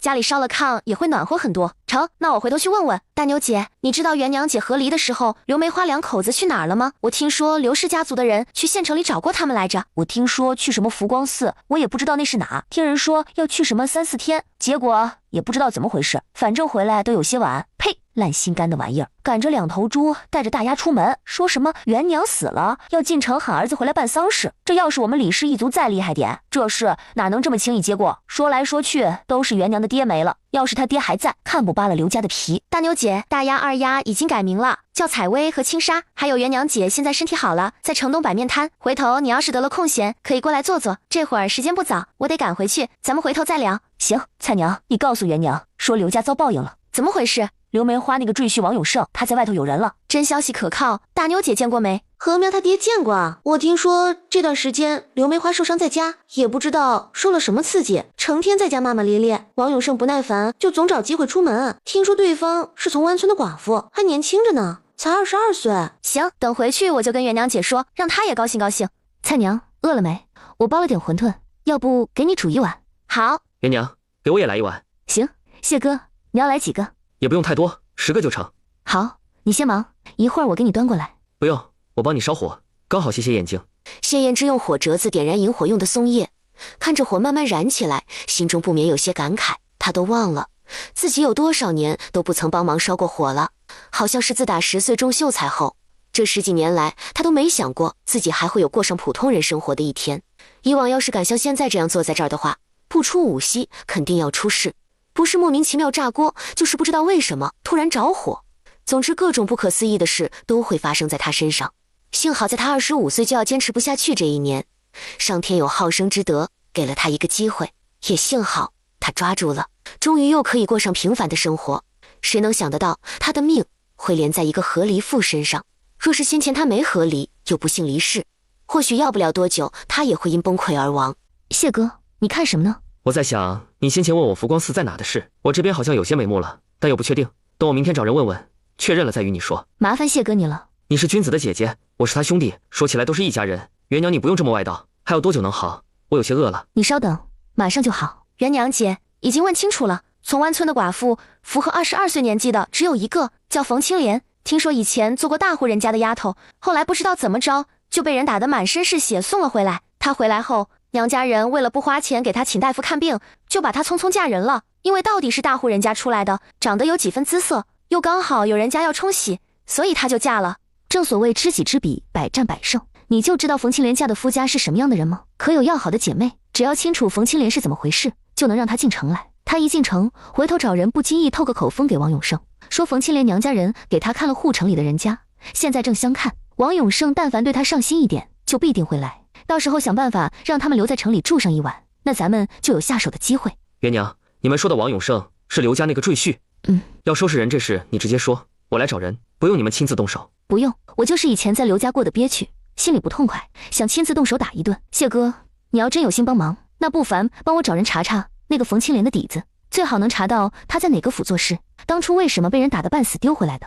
一个算不得多重要的老头子，费那个劲做什么？你做这事的最终目的是让他进城，然后亲自揍一顿，对吧？这事包在我身上。另外，我觉得你最该揍的人应当是那个姓刘的，不若我也将他弄过来，到时候你揍上一顿，可以吗？可以，你什么时候方便，我尽量配合你。随时都可以，不过最好是晚上，我们这边可以配合你。谢哥，你可真是个大好人。谢燕之在被发好人卡时，目光却放在被他紧握住的双手，他只觉得双手和耳根都有些发烫，心里总有一种说不上来的奇怪感觉，整得他脑子好像有点晕，心跳好像也有些不正常。菜娘，你紧张吗？紧张？元娘姐，我觉得可能我揍一顿后也会变得不一样。想到他每天只有一大滴水，又想想自己还能升级的空间，突然也觉得有这个可能。不管怎样，咱们都要试试，哪怕没变化，打一打能解解气也行。走吧，咱把这些洗了，回屋睡觉，明天还要早起。菜娘，绿豆我已经用温热水浸泡了，就在火炕边上，你要不要加点那什么？好。回到书房的谢燕之久久不见翻一页书，他的心跳动的也有些快。这情况怎么就像他写的那些话本中女主对男主心动的征兆？难不成因为夜色的问题有了那么一丝心动？时间不急不徐流淌，刘东升和王永胜这段时间一直窝在家里没出门。得知刘家人不出门，是刘梅花身子逐渐好转，加上王永胜和冯青莲的事，好像被从湾村的人碰到过，给闹开了。冯青莲的婆家人强势，直接带人浩浩荡荡的上门，将王永胜给揍得躺在地上起不来，才罢休。而本就伤势未愈的刘东升也跟着挨了一顿揍。李元和王灿只能按耐住那颗揍人的心，决定只要能赶在雪灾之前将人揍一顿就行。